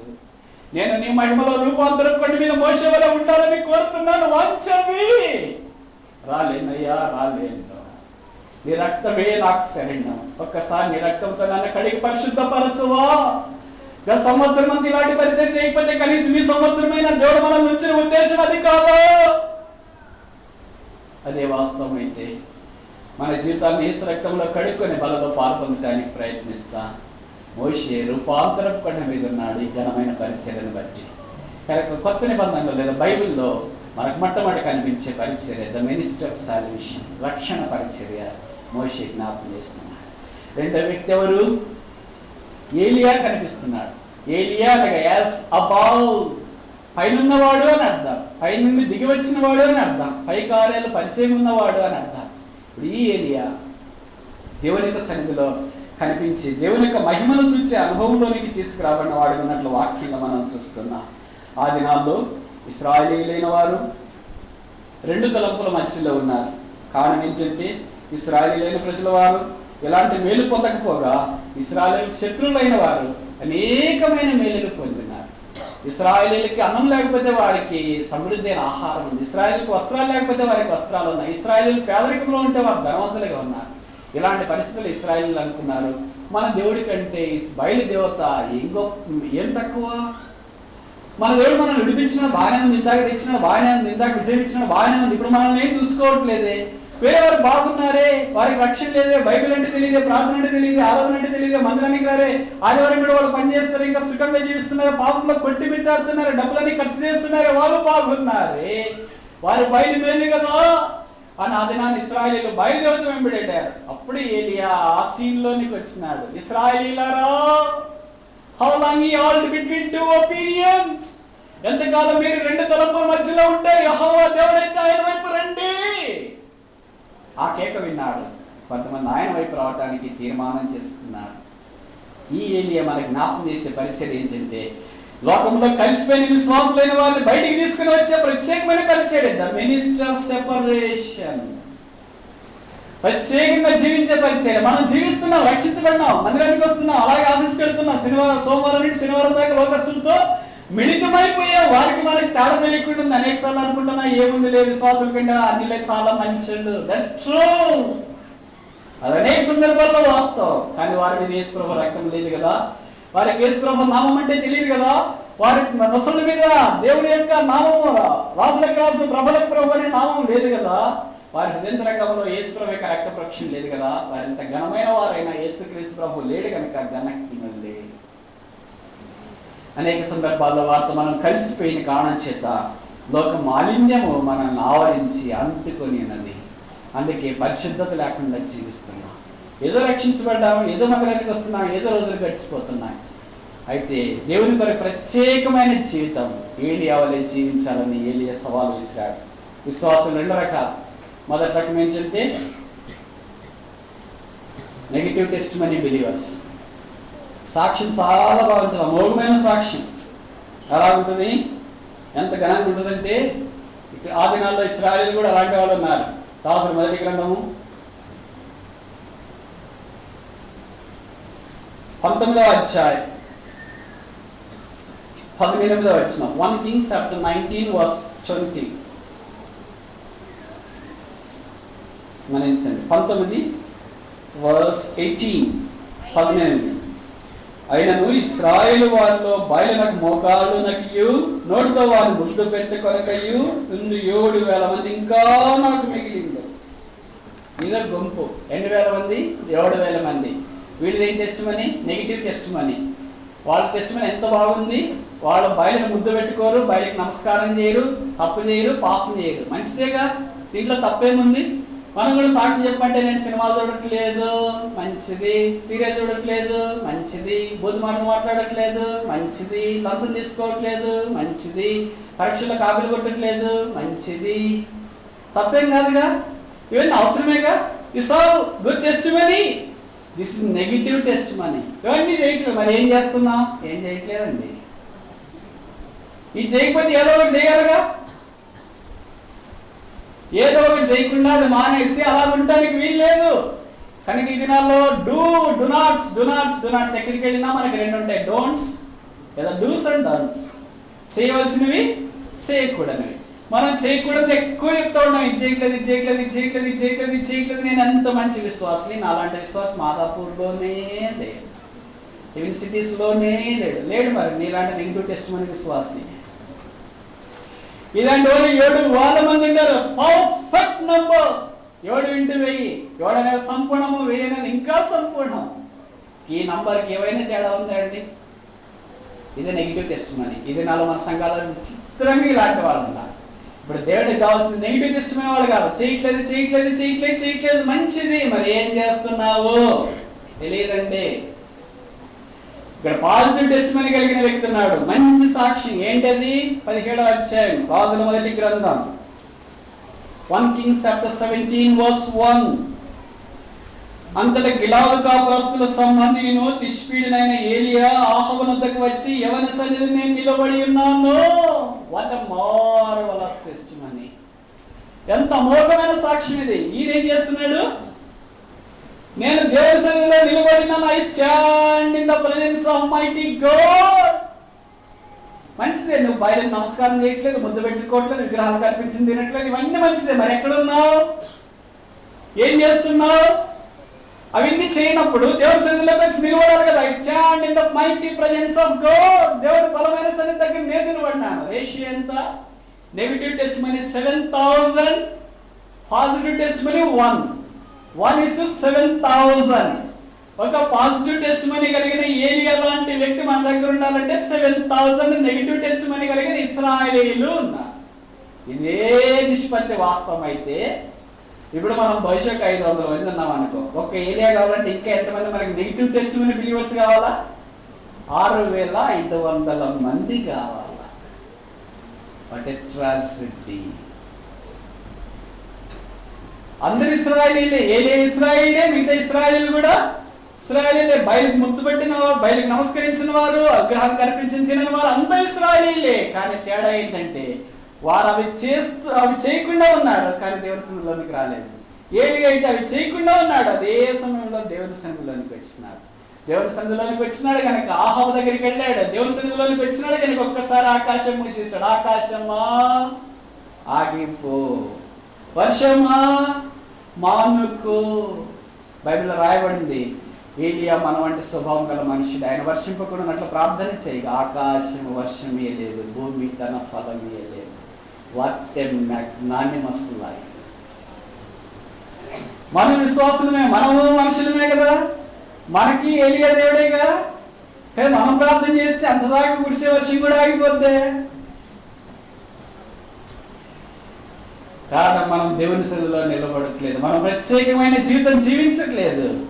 ఏలియా ప్రత్యేకమైన జీవితం జీవించాడు కనుక ఇశ్రాయేలుకి సవాలు విసిరారు. రండి, ఎవరు వస్తారు? కర్మేలు పర్వతం మీద నిలబడ్డాడు, ఎద్దుల మాంసం వధించినాడు. ఆ తర్వాత దాన్ని ఎంత నీళ్ళతో నింపివేసినాడు. ఇలా ప్రార్థన చేశాడు, దేవా ఇది నా నేను నీ దాసుననియు నీవు దేవుడు అని ఈ ప్రజలంతా చూసినట్లు సహాయం చేయి. ఒక్కసారిగా పైనుండి అగ్ని దిగి వచ్చింది. There was fire in the ministry because he was a separated man of God for the Lord. దేవుడి కొరకే ప్రత్యేకంగా జీవించే వ్యక్తి కనుక పైనుండి వర్షము, పైనుండి అగ్ని వచ్చింది. మనం ప్రార్థన చేస్తే పైనుండి వర్షం రావట్లేదు, పైనుండి అగ్ని రావట్లేదు. కారణం ఏంటి? ప్రత్యేకమైన జీవితం లేదు. అందుకే ఏలియా దేవునితో 17వ అధ్యాయం మత్తయి సువార్తలో రూపాంతరపు కొండ మీద కనిపిస్తున్నాడు. The man on the mount of transfiguration as the life of separation. రూపాంతర కొండ మీద ఉండాలంటే ప్రత్యేకమైన జీవితం ఉండాలా. వాళ్ళు వీళ్ళు చూడొద్దు, వాడు ఇలాగున్నారే, వీడు ఇలాగున్నారు. అక్కడ చాలా మంది ఉన్నారు. ఓబేదని ఒక ఆయన ఉన్నాడు, చాలా మంచివాడు, ఆహాబు సన్నిధిలో సేవ చేస్తున్నాడు. చూడండి, రాజుల మొదటి గ్రంథం 18వ అధ్యాయం 3వ వచనం. ఆహాబు తన గృహ నిర్వాహకుడు ఓబద్యాను పిలిపించిన ఓబద్యా యెహోవా యందు భయభక్తులు కలిగిన వాడు. భయభక్తులు ఉన్నాయి కానీ పాజిటివ్ టెస్టిమనీ లేదు. భయభక్తులు ఉండి పాజిటివ్ టెస్టిమనీ ఉండకపోవడం సాధ్యమేనా? సాధ్యమే. ఏం చేసాడు ఆయన? ఏం చేయాలా? దేవుని సన్నిధిలో నిలబడాలా, అది చేయలేదు. ఏం చేయకూడదు? బయటకు నమస్కరించకూడదు, అది చేశాడు. అంటే బయటకు నమస్కరించలేదు. మరి ఏం చేయకూడదో చేశాడు. ఏం చేయకూడదు అది చేశాడు. ఏం చేశాడు? 18వ అధ్యాయం 5వ వచనం. పశువులన్నింటినీ పోగొట్టుకునకుండా గుర్రములను కంచెల గాడులను ప్రాణంతో కాపాడుకునికై మనకు గడ్డి దొరికినేమో తెలుసుకోమని ఓబద్యాకు ఆజ్ఞ ఇచ్చాను.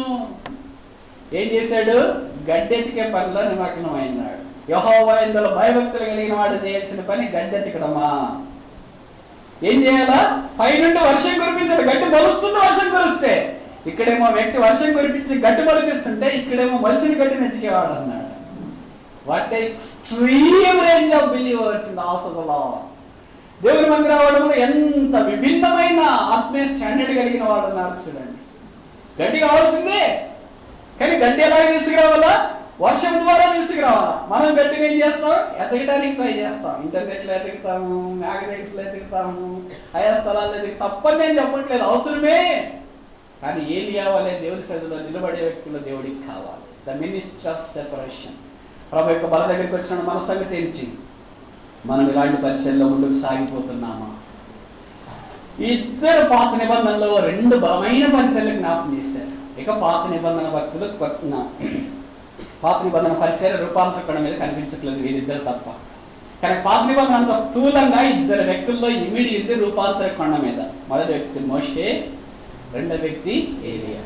మొదటి పరిచర్య రక్షణ, రెండవ పరిచర్య ప్రత్యేకరమైన జీవితం. కొత్త నిబంధనలోకి వచ్చినప్పుడు 3వ వ్యక్తి మనకు పేతురు కనిపిస్తున్నాడు. ఆదికాండం 2వ అధ్యాయం నుండి దాదాపు 10వ అధ్యాయం 11వ అధ్యాయం దాకా పేతురు భక్తుని గురించిన వృత్తాంతాలు ఆయా సందర్భాల్లో వ్రాయబడుతూ వచ్చినాయి. పేతురు మనకు చాలా పరిచయమైన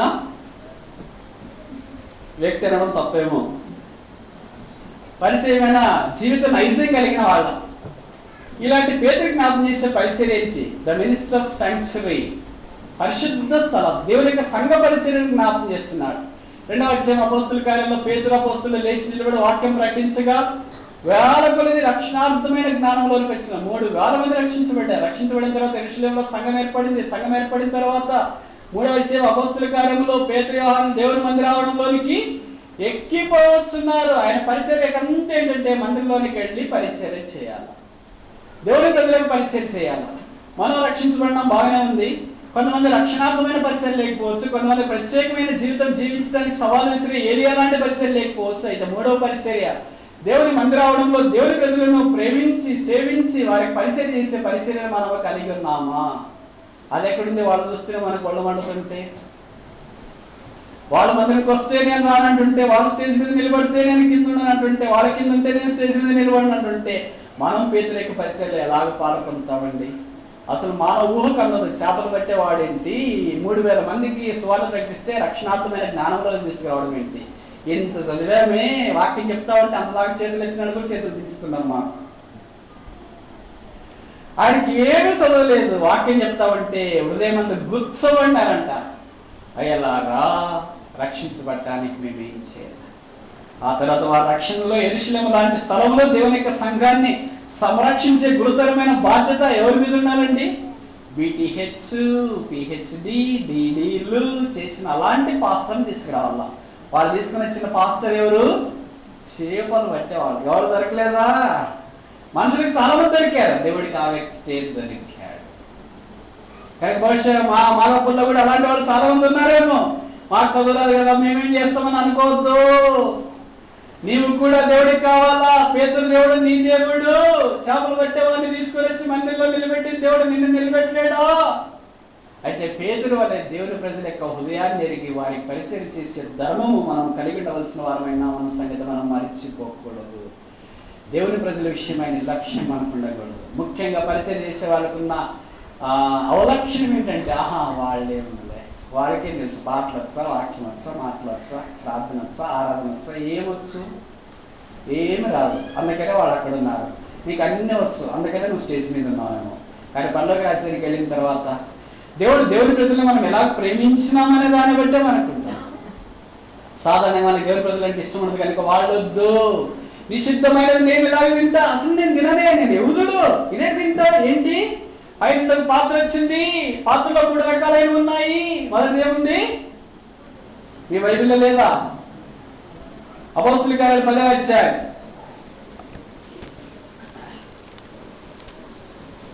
12వ వచనం. అపోస్తలుల కార్యాలు 10వ అధ్యాయం 12వ వచనం. అందులో ఇండు సకల విధములైన చతుష్పాద జంతువులు మొదటిది, ప్రాక్పురుకులు రెండవది, ఆకాశ పక్షులు మూడవది. ఏంటిది?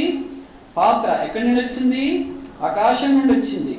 కానీ ఈ ఆకాశం నుండి వచ్చింది. ఆకాశం దేనికి? ఈ పాత్ర యాజ్ ఎ హెవెన్లీ ఆరిజిన్, పరసంబంధమైన ఆవిర్భావము. ఈ పాత్ర భూమి చేసింది కాదు, కుమరులు తర్వాత ఇంకేంటి రకరకాల పాత్రలు తయారు చేసిన వాళ్ళు చేసిన పాత్ర కాదు ఇది. ఇట్స్ హెవెన్లీ మేడ్, పరలోకంలో తయారు చేశారు. మరి పాత్ర పరలోకంలో దిగి వచ్చింది. ఇప్పుడు ప్రశ్న ఏంటంటే, పరలోకంలోనికి ఈ ప్రాక పురుగులు, చతుష్పాద జంతువులు, ఆకాశ పక్షులు ఎట్లా పోయినాయి? పైన దిగి వచ్చిన దాంట్లో ఉన్నా కదా, కిందికి దిగి వచ్చిన తర్వాత ఇవన్నీ వెళ్ళి దాంట్లో లేవుగా. That's mystery. దేవుని సంఘంలో వచ్చిన మర్మం అదే. అందుకే పరలోకంలో దిగి వచ్చిన పాత్రలో ఇవన్నీ ఎలాగ పోయినాయి అనేది మర్మము. యేసుక్రీస్తు ప్రభు వారు చెరగా మనల్ని తీసుకుని పోయి తిరిగి ఆ పాత్ర అయిన దేవుని సంఘంలో ఉంచి దాన్ని కిందికి పంపించి పేతురు దాన్ని చూసినాడు. ఎలాగ చూసినాడు? అలాగే చూచాడు. చదువు లేని వాళ్ళగా చూచాడు. ఎలాగ చూచాడు? అందం లేని వాళ్ళగా చూచాడు. ఎలాగ చూచినాడు? జ్ఞానం లేని వాళ్ళగా చూచాడు. ఎలాగ చూచినాడు? సామాన్యమైన వారిగా చూచినాడు. కానీ దేవుడు వాటన్నిటిని, ఏదేన్ని, ఆకాశ పక్షులను, చతుష్పాద జంతువులను, ప్రాక పురుగులను దేవుడు ఎలాగ చూచినాడు? ఆయనకి ఇష్టమైన వాటిగా చూసినాడు. దేవుడు పవిత్రపరిచిన వాటిని నేను నిషిద్ధపరచడానికి ఎవరు? దేవుని రక్తం ద్వారా రక్షణలోనికి తీసుకురాబడిన ఆ వ్యక్తిని నిరాకరించడానికి నీకెన్ని గుండెలు? యేసుక్రీస్తు ప్రభువును సొంత రక్షకుడిగా అంగీకరించిన వ్యక్తిని త్రోసివేయడానికి నీకెంత ధైర్యము? యేసుక్రీస్తు ప్రభు యొక్క పేరు పెట్టబడిన వ్యక్తి దేవుడి మందిరంలోనికి వచ్చిన తర్వాత ఆ వ్యక్తిని నిరాకరించడానికి ఎంత ధైర్యం నీకు? ఎలాంటి నీవు దేవుని యొక్క బల దగ్గర సమీపించడానికి ధైర్యం చేస్తావా? పేతురు లాంటి వాడినే దేవుడు అన్నాడు, ముమ్మారు చెప్పాడు, చంపుకొని తిను తిను తిను తిను. దేవా, నేను ఇశ్రాయేలు యూదుని కదా, అపవిత్రమైనవి నేను ముట్టని. దేవుడు అన్నాడు, నేను పవిత్రమైన వాటిని అపవిత్రంగా ఎంచడానికి ఎన్ని గుండెలు నీకు? తనతో పాటు 3.5 సంవత్సరాలు నడిచిన పేతురునే దేవుడు ఇలా ప్రశ్నిస్తే మన సంగతి ఏంటి? దేవుడు ముఖాముఖిగా తెచ్చిన పేతురుతోనే దేవుడు ఇలా మాట్లాడితే మన సంగతి ఏంటి? దేవుడితో పాటు నడిచిన పేతురునే దేవుడు ఇలా దండిస్తే మన సంగతి ఏంటి? దేవుని పరిచయంలో పాల్గొంటున్నాం అనేకసార్లు మనం నిరుత్సాహపరుస్తుంది, ప్రజలను తృణీకరిస్తూ ఉంటాం. వాళ్ళు చెప్పితే పర్లేదులే, చెప్పకపోయినా పర్లేదులే, వచ్చినా పర్లేదులే, రాకపోయినా పర్లేదులే, వాళ్ళతో మోసలు ముందులే, ఇచ్చినా పర్లేదులే, ఈగిపోయినా పర్వాలేదులే. ప్రతిసారి దేవుని యొక్క పాత్ర పరలోకం నుండి వచ్చింది కనుక దాని మీద దేవుని యొక్క హస్తము రక్తం ఉంది కనుక దానిని తృణీకరించడానికి నీకు గుండెలు లేవు. కరుణా సమృద్ధి అయినది, కరుణా సంపన్నుడైన దేవుడు పేతురికి ఆ తర్వాత గమనం ఇచ్చినాడు. ఇప్పుడు పేతురు లేచి కొన్నేళ్ళు ఇంటికి వెళ్ళినాడు. ఆకాశ పక్షి కొన్నేళ్ళు, ప్రాక పురుగు కొన్నేళ్ళు, చతుష్పాద జంతువు కొన్నేళ్ళు. యేసుక్రీస్తు అందరికీ ప్రభువుని ప్రకటించడం ఆరంభించినాడు. అది మొదలుకుని దేవుని యొక్క వాక్యాన్ని ప్రజలను పేతురు అంగీకరించడానికి ఇష్టపడ్డాడు.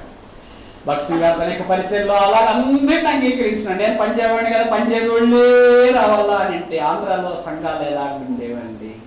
మనం ఎలాగ అనుకుంటాం, నేను 2, 3, 4, 5 మా వాళ్ళే రావాలా, మా వాళ్ళనే పెళ్లి చేసుకోవాలా, మా వాళ్ళే ఇక్కడ ఉండాలా, మా ప్రాంతమే ఇక్కడ ఉండాలా అనుకుంటే దేవుడు ఎలా కార్యం చేస్తుంది? ఆ పాత్రలో అన్నీ ఉన్నాయిగా, నో హోడలో అన్నీ ఉన్నాయిగా, ఏనుగులు ఉన్నాయి, పులులు ఉన్నాయి, సింహాలు ఉన్నాయి, ఎలుగువంట అన్ని దాంట్లో ఉన్నాయి. అన్ని వద్దు, నాకు కేవలం నెమలే కావాలా.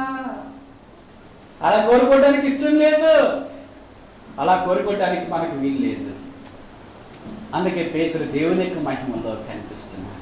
దేవుని యొక్క సంఘం యొక్క బాధ్యతలు దేవుడు మన పూర్వము హింసకులము, హానికరము, దూషకులమని ఎంచి ఈ పరిచర్యకు పిలిచి నమ్మదగిన వారిని తలంచి అప్పగించినాడు కనుక మనము దేవుని యొక్క మనస్సు కలిగి పరిచర్య చేయడం ద్వారా ఆయన యొక్క రూపాంతర మహిమలో ప్రవేశించిన వాళ్ళ దగ్గరికి వచ్చినప్పుడు మనం అనేక సార్లు దూషించినాం కనుక, తృణీకరించినాం కనుక, అవసరం లేదులే అన్నాం కనుక మనం క్షమాపణ పొంది పాలు పొందవలసిన వారమైనా.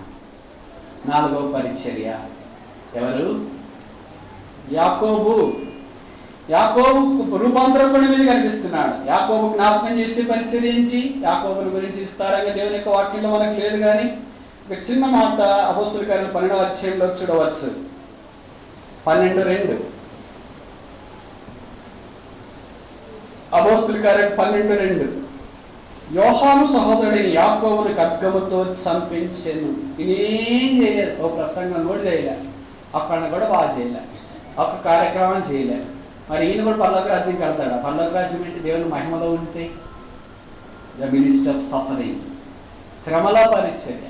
కొంతమంది దేవుడు ఇదే పరిచర్య కొరకు నియమిస్తాడు. వాళ్ళకి వాక్యం చెప్పడం రాదు, ప్రార్థన చేయడం రాదు, కానుకలు కౌంట్ చేయడం రాదు, వాళ్ళ దగ్గరికి రావడం రాదు, ఏమి రాదు. అయితే వాళ్ళకి ఒకే ఒక పరిచర్య వస్తుంది. ఏం పరిచర్య? శ్రమలు భరించుట. ఈ పరిచర్య నాకు కావాలనే వాళ్ళు ఎవరైనా ఉన్నారా?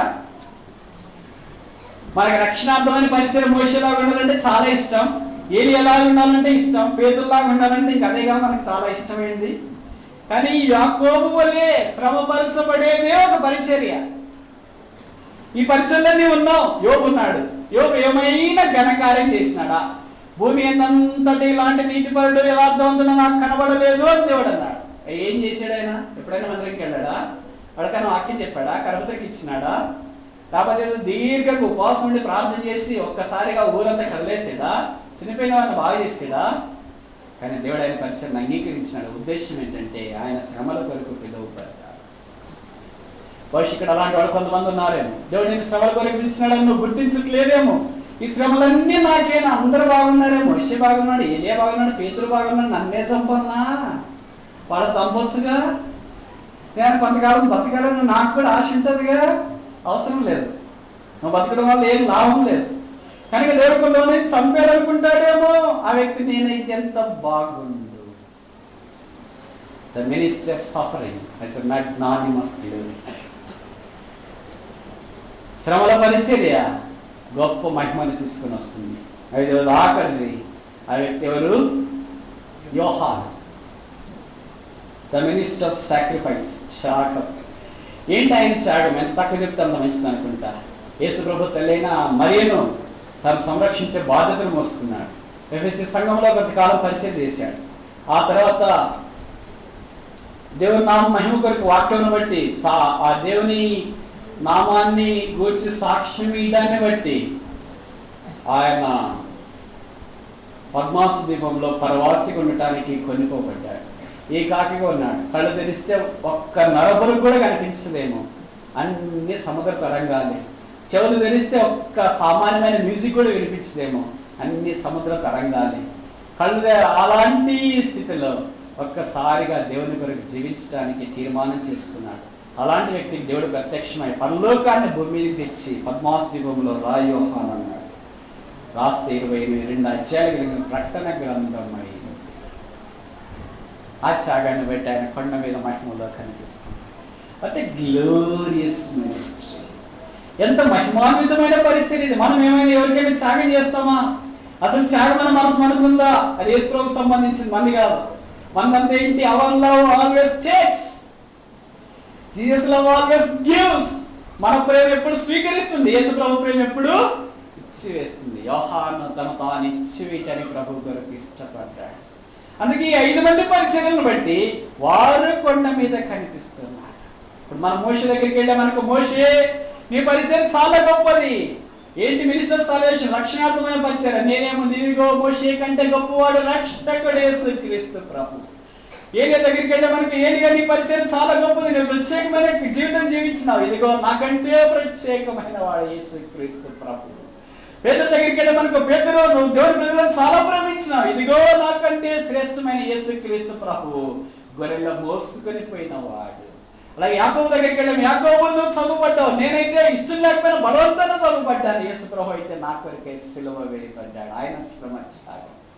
యోహాను దగ్గరికి వెళ్ళి, యోహాను నువ్వు పద్మాస్ ద్వీపంలో పరవాసిగా ఉన్నావు, నీ త్యాగం ఎంత, నా త్యాగం ఏంటి, ఊర్లో నుండి సముద్రంలోకి వచ్చాను, యేసు ప్రభు అయితే పరలోకము నుండి సిలువ మీదకి వచ్చినాడు. What a sacrifice! ఇలాంటి వారికి రూపాంతరము కొండ, ఇలాంటి వారికి మహిమ, ఇలాంటి వారికి బల్ల. ప్రశ్న ఏంటంటే, మనం ఈ 5 మందికి ఎక్కడైనా కనచూపులో దరిదాపుల్లో టెలిస్కోప్ పెట్టినా కనపడతామా? మనదంతా పద్ధతి కదా, బైబిల్లో లేని పద్ధతి మన, బైబిల్లో ఉన్న పద్ధతి ఇది. ఇలాంటి రూపాంతర అనుభవంలోని దేవుడు తీసుకురావాలని కోరుచున్నాను. యేసుక్రీస్తు ప్రభువే 5 రకాల పరిచర్య. క్రైస్ట్ ఈస్ ద సాల్వేషన్, క్రీస్తే రక్షణ, క్రైస్ట్ ఈస్ ద సెపరేషన్, క్రీస్తే ప్రత్యేకము, క్రైస్ట్ ఈస్ ద సాంక్చురీ, క్రీస్తే పరిశుద్ధ స్థలము, క్రైస్ట్ ఈస్ ది సఫరింగ్, క్రీస్తే శ్రమలకు మూలము, క్రైస్ట్ ఈస్ ద సాక్రిఫైస్, క్రీస్తే బలియాగం. అదొక దేశం, పేరు ఇంగ్లాండ్. 1911వ సంవత్సరంలో యవనస్తుడు యేసుక్రీస్తు ప్రభువుని అంగీకరించి ముందుకు జీవించడానికి ఇష్టపడ్డాడు. పేరు జాన్ హార్పర్, వయసు 16 సంవత్సరాలు. ఇంగ్లాండ్ దేశాన్ని అంతటి యేసుక్రీస్తు ప్రభు యొక్క సువార్త చేత తల క్రిందులుగా చేసి ముంచి వేశాడు. జాన్ హార్పర్ అనే 16 సంవత్సరాల కుర్రవాడు ఇంగ్లాండ్ దేశాన్ని అంతటిని సువార్తతో నింపాడంట అని అల్లంత దూరాన్ని అమెరికా దేశానికి వినబడింది. అమెరికా రాష్ట్రాలు కూడా జాన్ హార్పర్ 16 సంవత్సరాల కుర్రవాని యొక్క సువార్త వినాలని అమెరికా దేశానికి ఆహ్వానం రావాలని ఆహ్వానం ఇచ్చారు. జాన్ హార్పర్ ఆహ్వానాన్ని తీసుకున్నాడు. అమెరికాకు ప్రయాణం కావటానికి ప్రయాణం కట్టాడు. ఆ దినాల్లో విమానాలు లేవు, సముద్ర ప్రయాణం చేయాలి. సముద్ర ప్రయాణం చేయాలంటే చాలా కష్టము. అదే దినాల్లోనే ఒక అందమైన ఓడ తయారు చేశారు. సముద్రం మీద తేలియాడే పరలోక రాజ్యం అని ఆ ఓడకు పేరు. ఆ సముద్రం మీద ఉన్న పూల పల్లకిని ఆ ఓడకు పేరు. నడిచే ఆకాశం పరలోకమని ఆ ఓడకు పేరు. ఆ ఓడ పేరు టైటానిక్. దాదాపు 2000 మందిని తన పల్లకలో కూర్చుండబెట్టుకొని ఆహ్లాదకరంగా సముద్రం మీద తేలియాడి నడిచే ఓడ టైటానిక్. ధనవంతులైన వారు ఆ ఓడలో ఆ టికెట్లు బుక్ చేసుకుని అమెరికా వైపు పరుగులు తీయాలని వెళ్ళి బుక్ చేసుకున్నారు. జాన్ హార్పర్ వెళితే టికెట్లు అయిపోయాయి, లేవు. మన ట్రైన్ కూడా ఎలా ఉంటుందో 4-5 రకాలు, స్లీపరు, తర్వాత మామూలు స్లీపర్ ఉండి, ఏసీ సెకండ్, 3 టైర్, 2 టైర్, అలా ఫస్ట్ క్లాస్, అలాగే ఓడ కూడా అలాగే ఉంటుంది అనమాట. కింద అంతా బంకర్ అంట, స్లీపర్ టైప్. అలా పైకి పోతా ఉంటే ఫస్ట్ క్లాస్ చేసిన వాళ్ళు 2 క్యాబిన్లు ఉంటాయి. 2 ఉండటానికి ఉంటుంది. దాంట్లోనే టెన్నిస్ కోర్ట్ ఉంటుంది, దాంట్లోనే ఇండోర్ గేమ్స్ ఉంటాయి, దాంట్లోనే క్యాంటీన్ ఉంటుంది. సో అది తేలియాడే పనిలో జాన్ హార్పర్ ఆ కౌంటర్ దగ్గరికి వెళ్ళి అడిగాడు, అయ్యా నాకు టికెట్ లేదన్నారు, మరి ఎలాగూ? ఏప్రిల్ 11, 1911 ఆ ఓడ పరుగులు తీస్తుంది అమెరికా వైపు. ఇంగ్లాండ్ దేశంలోని సౌత్ ఆంప్టన్ నుండి అమెరికాలో న్యూయార్క్ వైపు.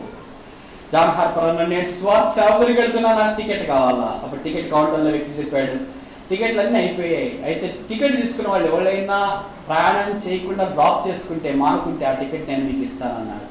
ఏప్రిల్ 11 రానే వచ్చింది. ఒక వ్యక్తి అమెరికాకి వెళ్ళకుండా మానుకున్నాడు. ఆ టికెట్ జాన్ హార్పర్ కొరకు తీసి ఉంచినాడు. జాన్ హార్పర్ వెళ్ళాడు, ఆ టికెట్ ఇచ్చినాడు. ఇప్పుడు ఓడ ఇంగ్లాండ్ దేశంలో నుండి అట్లాంటిక్ మహాసముద్రం మీదుగా చీల్చుకొని పరుగులు తీయడానికి సిద్ధంగా ఉంది. ప్రపంచంలోని విలేకరులంతా వచ్చినారు. ఆ ఓడ పరలోకం, భూమి మీద సముద్రం మీద తేలియాడే పరలోక రాజ్యం అన్నారు కదా. అందుకే ఆ ఓడ నిర్మాణకం దగ్గరికి వచ్చి ఇలా ప్రశ్న వేసినారు, how strong is this Titanic ship? ఈ టైటానిక్ ఓడ ఎంత బలమైనది. ఇంతకుముందు చాలా బలమైన ఓడలు వచ్చినాయి, సముద్రంలో మునిగిపోయాయి. అంటే టైటానిక్ నిర్మించి నిర్మాణకుడు చెప్పాడు, even God cannot sink the ship. Even God cannot sink the ship. దేవుడు కూడా ఈ ఓడను ముంచలేడు. అంత తెలియడే పరలోక రాజ్యం ఈ టైటానిక్. ఇంగ్లాండ్ దేశం అంతా అట్లాంటిక్ మహాసముద్ర తీరాన ఆ వరుసల్లో నిలబడ్డారు. దాదాపు 2000 మంది ఆ పూల పాలకిలో బయలుదేరుతుండగా అందరికీ జేజేలు పలికారు. అలాగ అట్లాంటిక్ మహాసముద్రాన్ని చీల్చుకుంటూ అమెరికా వైపు పరుగులు తీస్తుంది తేలియాడే పర్లోక రాజ్యం టైటాన్. ఓ రోజు 2 రోజులు గడిచిన తర్వాత జాన్ హార్పర్ అక్కడ క్యాంటీన్లో ఒక నోటీస్ బోర్డు వేసినాడు. ఆదివారం వచ్చింది, ఆదివారం క్యాంటీన్ దగ్గర సువార్త ఆరాధన జరుగుతుంది, ఆరాధనకు రావాలని. 16 ఏళ్ల కుర్రోడు ఆ తేలియాడే పర్లోక రాజ్యంలో ఈ ఆరాధన అంటే ఎవరు వస్తారు? అసలు అలాంటి స్థలాలకు వెళ్ళేది ఎంజాయ్ చేయటానికి కానీ ఇలాంటి దానికి కాదు కదా అని అనుకున్నారు. సరే ఏదో పడవలో ఉన్నాం కదా వెళ్ళి ఆరాధనకు వస్తామని కొంతమంది వచ్చారు. జాన్ హార్పర్ సువార్త ప్రకటించినాడు. కొంతమంది ఇష్టపడ్డారు, అంగీకరించినారు, కొంతమంది అంగీకరించలేదు. అలాగే సాగిపోతుంది. అది ఏప్రిల్ 14, 1911వ తారీఖు అట్లాంటిక్ సముద్రం నిమ్మలంగా ఉంది. వెన్నెల కురిసిన రాత్రి, ఎముకలు కొరికే చలి, అక్కడ మంచు కొండలు తేలియాడుతున్నాయి కాగితాల పడవల వలె అట్లాంటిక్ మహాసముద్రంలో. ప్రజలంతా పల్లకిలో నిద్రలోకి జారిపోయారు. జాన్ హార్పర్ మోకాళ్ళ మీద ఉండి ఓడలో ఉన్న వారి కొరకై ప్రార్థన చేస్తున్నాడు. ఉన్న పాటున వారికి తెలియకుండా అకస్మాత్తుగా ధమ్ అనొక శబ్దం వచ్చింది. మంచు కొండలు వచ్చి ఆ ఓడను ఢీకొన్నాయి. ఓడ బద్దలయ్యింది. అట్లాంటిక్ మహాసముద్రంలో వెన్నెల కురిసిన రాత్రి, ఎముకలు దొరికే చలిలో తెలియాడే మంచు కొండల మధ్యలో బద్దలైపోయినాయి అట్లాంటిక్ ఓడ. ఈ టైటానిక్ ఓడ ముక్కల్లో నుండి కేకలేస్తున్నారు, అయ్యో రక్షించండి, save me, save me, save. 2000 మందిని ఎవరు రక్షిస్తారు? ఇప్పుడు చెప్పు. Even God cannot Singh this Titanic. దేవుడు కూడా ఈ ఓడను ముంచలేడు. దేవుడు అవసరం లేదు ఆ ఓడను ముంచడానికి. మంచుకోండి కేకలేస్తుండగా కొంతమంది లైఫ్ జాకెట్లు తీసుకున్నారు, లైఫ్ బోట్లోకి వెళ్ళారు. అలాగే తప్పించుకోవడానికి పరుగులు తీస్తున్నారు. దాదాపు 1500 మంది సముద్రంలో జలసమాధి. The greatest ship tragedy ever took place in the human history was Titanic incident. మానవ చరిత్రలో సముద్రం మీద జరిగిన విషాదకరమైన విషాదం టైటానిక్ బద్దలవుతారు. జాన్ హార్పర్ బద్దలైన ఓడ ముక్కల్లో నుండి కేకలేస్తున్నాడు. ఏమని? రక్షించండి అని కాదు. యేసు ప్రభువుని నమ్మండి. Believe on Jesus Christ, thou shalt be saved. యేసుని నమ్ము, యేసుని నమ్ము, యేసుని నమ్ము, పాపాలు క్షమించబడతాయి. పరుగులు తీస్తాయి. ఇందాక వస్తున్న వారందరూ ఉద్దేశించి వారంటున్నారు, help me, help me, help me, save me, save me, రక్షించండి, సాయం చేయండి అంటే యేసు ప్రభువుని నమ్ము, యేసు ప్రభువుని నమ్ము. ఇంకేం పిచ్చి ముదిరిందయ్యా? ఇది ఇంగ్లాండ్ దేశం కాదు, అమెరికా దేశం కాదు, అట్లాంటిక్ మహాసముద్రం. ఓడ బద్దలైంది. కొన్ని నిమిషాల్లో ప్రాణం పోతుంది. ఇంకెక్కడ యేసు ప్రభువు? మీ ప్రాణాలు కాపాడబడే మార్గం నేను చెప్తున్నా. అందుకని యేసు ప్రభువుని నమ్మండి అని వారు పట్టించుకోలేదు. ఎవరు వాళ్ళు ప్రయత్నం చేస్తున్నారు. చివరికి జాన్ హార్పర్ లైఫ్ జాకెట్ వేసుకున్నాడు, లైఫ్ బోట్లో దిగాడు. ఆ లైఫ్ బోట్కి ఆఖరి లైఫ్ బోట్ లేదు. ఒక్కసారిగా ఈ బద్దలైపోయిన టైటానిక్ ఓడ ముక్కలోనికి వచ్చి కేకలేస్తున్నారు. ఇంకా ఎవరైనా ఉన్నారా? యేసు ప్రభువుని నమ్మని వాళ్ళు, యేసు ప్రభువుని నమ్మని వాళ్ళు, యేసు ప్రభువుని నమ్మండి, నమ్మండి కేకలేస్తుంటే ఆ బద్దలైన ఓడ ముక్కల్లో నుండి ఒక యవనస్తుడు బయటకు వచ్చినాడు. సేవ్ మీ, రక్షించండి, హెల్ప్ మీ. జాన్ హార్పర్ యవనస్తుడి దగ్గరికి వెళ్ళాడు. అవి పోనవి తిరిగి జన్మించినావా? నాకు అదేమి ఇప్పుడు అవసరం లేదు. నాకు కావాల్సింది నా ప్రాణం. నన్ను రక్షించు, నన్ను రక్షించు. అదే నిన్ను రక్షించే మార్గం చెప్తున్నా. యేసు ప్రభువు నమ్మకం, పాపాలు క్షమించబడితే జీవితం మార్చబడుతుంది. అదంతా నాకు. నేను ఇప్పుడు కాపాడబడే పద్ధతి కావాలా? ఏంటో పద్ధతి చెప్పు. జాన్ హార్పర్ అన్నాడు. అప్పుడు ఆ యవనస్తుడు అన్నాడు, నాకు లైఫ్ జాకెట్ లేదు. జాన్ హార్పర్ మెల్లిగా తన లైఫ్ జాకెట్ జిప్పు తీసేసి ఆ యవనస్తుడికి ఇచ్చాడు. వేసుకో. ఆ యవనస్తుడు లైఫ్ జాకెట్ వేసుకున్నాడు. లైఫ్ జాకెట్ ఇచ్చాడు కానీ లైఫ్ బోట్లో నాకు స్థలం కావాలా? జాన్ హార్పర్ కూర్చున్న స్థలం మాత్రమే ఖాళీ ఉంది. ఇప్పుడు జాన్ హార్పర్ బయటకు వచ్చినాడు. ఆ స్థలం నాకు కావాలా? ఇవ్వు. జాన్ హార్పర్ ఆ యవనస్తుడితో అన్నాడు, నా లైఫ్ జాకెట్ నీకు ఇచ్చాను కదా, నా లైఫ్ బోట్లో స్థలం ఇస్తున్నాను, కూర్చో వెళ్ళి. ఆ యవనస్తుడు లైఫ్ బోట్లో కూర్చున్నాడు. లైఫ్ బోట్ పూర్తిగా నిండిపోయింది. జాన్ హార్పర్కి లైఫ్ జాకెట్ లేదు. ఆ లైఫ్ బోట్ పరుగులు తీయటానికి ఇంగ్లాండ్ దేశం వైపు సిద్ధంగా ఉంది.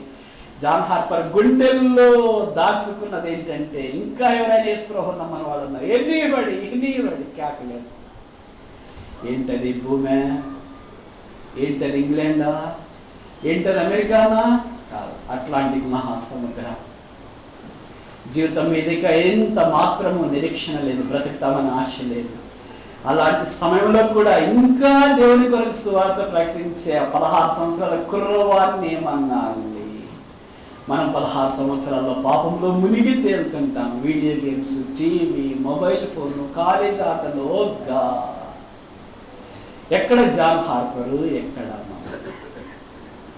కథకి బాగా. ఆ తర్వాత లైఫ్ బోట్ మెల్లగా ప్రయాణం కట్టింది. జాన్ హార్పర్ ఆ బద్దలైన ఓడముక్కలో నుండి ఒక్కసారిగా అట్లాంటిక్ సముద్రంలోకి దూకాడు. ఎందుకు దూకాడో తెలిసిన? ఈ లైఫ్ బోట్ వెళ్తుండగా బోట్ వెంబడి పడి యేసు ప్రభువుని నమ్మండి, యేసు ప్రభువుని నమ్మండి, ఇంకా నమ్మని వాళ్ళు ఉన్నారు ఈ బోట్లో, నమ్మండి, మీరు చివరి తీరానికి చేరుతారో లేదో నాకు అనుమానం, అందుకే యేసు ప్రభువుని నమ్మండి. ఈదుతున్నాడు, దాని వెనక పరుగులు ఈతు కేకటేస్తున్నాడు. జాన్ హార్పర్ని అలాగే చూస్తున్నారు. అది రాత్రి. దేవుడు పరలోకంలో సింహాసనం మీద ఆసీనుడైనాడు. ఆయన చుట్టూ దేవదూతలు ఉన్నాడు. విశ్వాస వీరులు అలా మొదలుకొని చివరి దాకా ఉన్న విశ్వాసులంతా అక్కడ కనిపిస్తున్నారు. అట్లాంటిక్ మహాసముద్రం వైపు తొంగి చూస్తున్నారు. ఇదాక రాత్రి నీకు. ఇక నువ్వు ఇంగ్లాండ్ చేరావు, అమెరికా చేరావు. నీకు ఉద్యోగం లేదు, పెళ్లి లేదు, పిల్లలు లేరు. నీ పేరేక భూమి మీద నుండి తీర్చివేయబడుతుంది. కానీ భవిష్య పైన అందరు చూస్తున్నారేమో.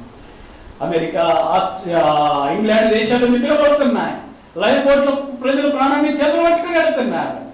దేవుని కొరకు విశ్వాస వీరుడు 16 సంవత్సరాల కుర్రవాడు అట్లాంటిక్ సముద్రంలో ప్రేమ జెండా పాతుతున్నాడు. సిలువ జెండాను ఊరేగిస్తున్నాడు, సిలువను ప్రతిధ్వనిస్తున్నాడు. ఆ ఎముకల కొరికి చలికి శరీరం అంతా గడ్డ కట్టిపోయింది. కాళ్ళు రావట్లేదు, చేతులు రావట్లేదు. చివరిసారిగా ఓడ వెంబడి వెళుతూ అడిగాడు, కేకలేశాడు, యేసు నమ్మండి, పాపాలు క్షమించు. దేహమంతా మనసు దెబ్బకు బిగుసుకుపోయింది, గడ్డగట్టిపోయింది కనుక మైనంబలి అట్లాంటిక్ సముద్రంలోకి అలాగే వెళ్ళాడు. ఇక లేదు.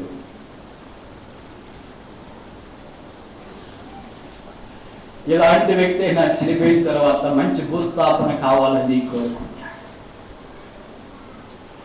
ఆ చనిపోయిన శవాన్ని తీసుకుని వచ్చి స్నానం చేయించడానికి ఎక్కడా? స్నానం చేయించిన తర్వాత ఇష్టమైన డ్రెస్ అయిన కంటే ఇది ఇష్టమే, వైట్ డ్రెస్ ఇష్టమే అని కోట్ వేయటానికి మనిషి ఎక్కడ? ఎవరి నుండి వ్యాన్ ఎక్కడికి వస్తుంది? ప్రజల ప్రవాహంగా ఏడ్చి సమాధుల తోట దగ్గరికి ఎక్కడికి వెళ్ళాలి? సమాధుల తోట దగ్గర చివరిగా సేవకులు ప్రార్థన చేస్తూ ఈ మట్టిని మట్టికి అప్పగిస్తున్నాము అనే మాట కూడా నోచుకోలేదా? దైవమా, ఇది ఏమి త్యాగం! ప్రతి మనిషి మట్టికి అప్పగించబడాలి. కానీ ఈ మనుషుడు కనీసం ఆ భాగ్యానికి కూడా నోచుకోలేడు. ఆయన భూమి మీద సమాధిని కూడా దేవుడిటానికి అనుమతించలేదు. మనం ఏ స్థలంలో వెళ్ళి నా సమాధులతో చూసినప్పుడు మా వాళ్ళ స్థలం ఇదే, మా నాన్నది ఇదే, నాది ఇదే, పలానా వాళ్ళది ఇదే సమాధం చెప్పుకోండి మనం ఇష్టపడతామే. 16 సంవత్సరాల్లో ఇంగ్లాండ్ దేశాన్ని తలక్రిందలుగా చేసి టైటానిక్ ఓడలో దేవుని యొక్క సువార్త ధ్వజాన్ని నాటిన యవనస్తుడికి సమాధి లేదా? దైవమా, ఇది ఏమీ కార్యం!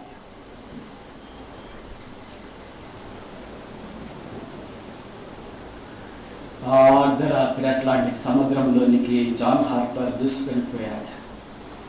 ఇంకేమైపోయాడో తెలియదు, ఎక్కడికి వెళ్ళాడో తెలియదు, ఏం బ్రింగేసినాయో తెలియదు. ఆయన శరీరం ఏమైందో తెలియదు, కానీ ఆయన పరిచర్య ఏమైందో తెలుస్తుంది. ఇది కథకు ఒక వైపు. కథకు రెండో వైపు. దాదాపు 2000 మంది టైటానిక్ ఓడలో ప్రయాణం చేస్తే దాదాపు 1500 మంది దాకా చనిపోయారు. 500 మంది మిగిలారు. వారిని సర్వైవర్స్ అంటారు. మిగిలిన వారంతా ఇంగ్లాండ్ దేశానికి సౌత్ అంతానికి వచ్చినారు. అక్కడ సర్వైవర్స్ థ్యాంక్స్ గివింగ్ మీటింగ్ అని ఏర్పాటు చేసినారు. కృతజ్ఞతాస్తుతి కోడిక బయటపడిన మానసుకుండా బయటపడిన వాళ్ళు. ఆ మీటింగ్ కొన్ని వేల మంది హాజరయ్యారు. ఎవరు ఇలా తప్పించబడ్డారు. ఒకళ్ళు స్టేజ్ దగ్గరికి వచ్చి సాక్షి చెప్పడం ఆరంభించినారు.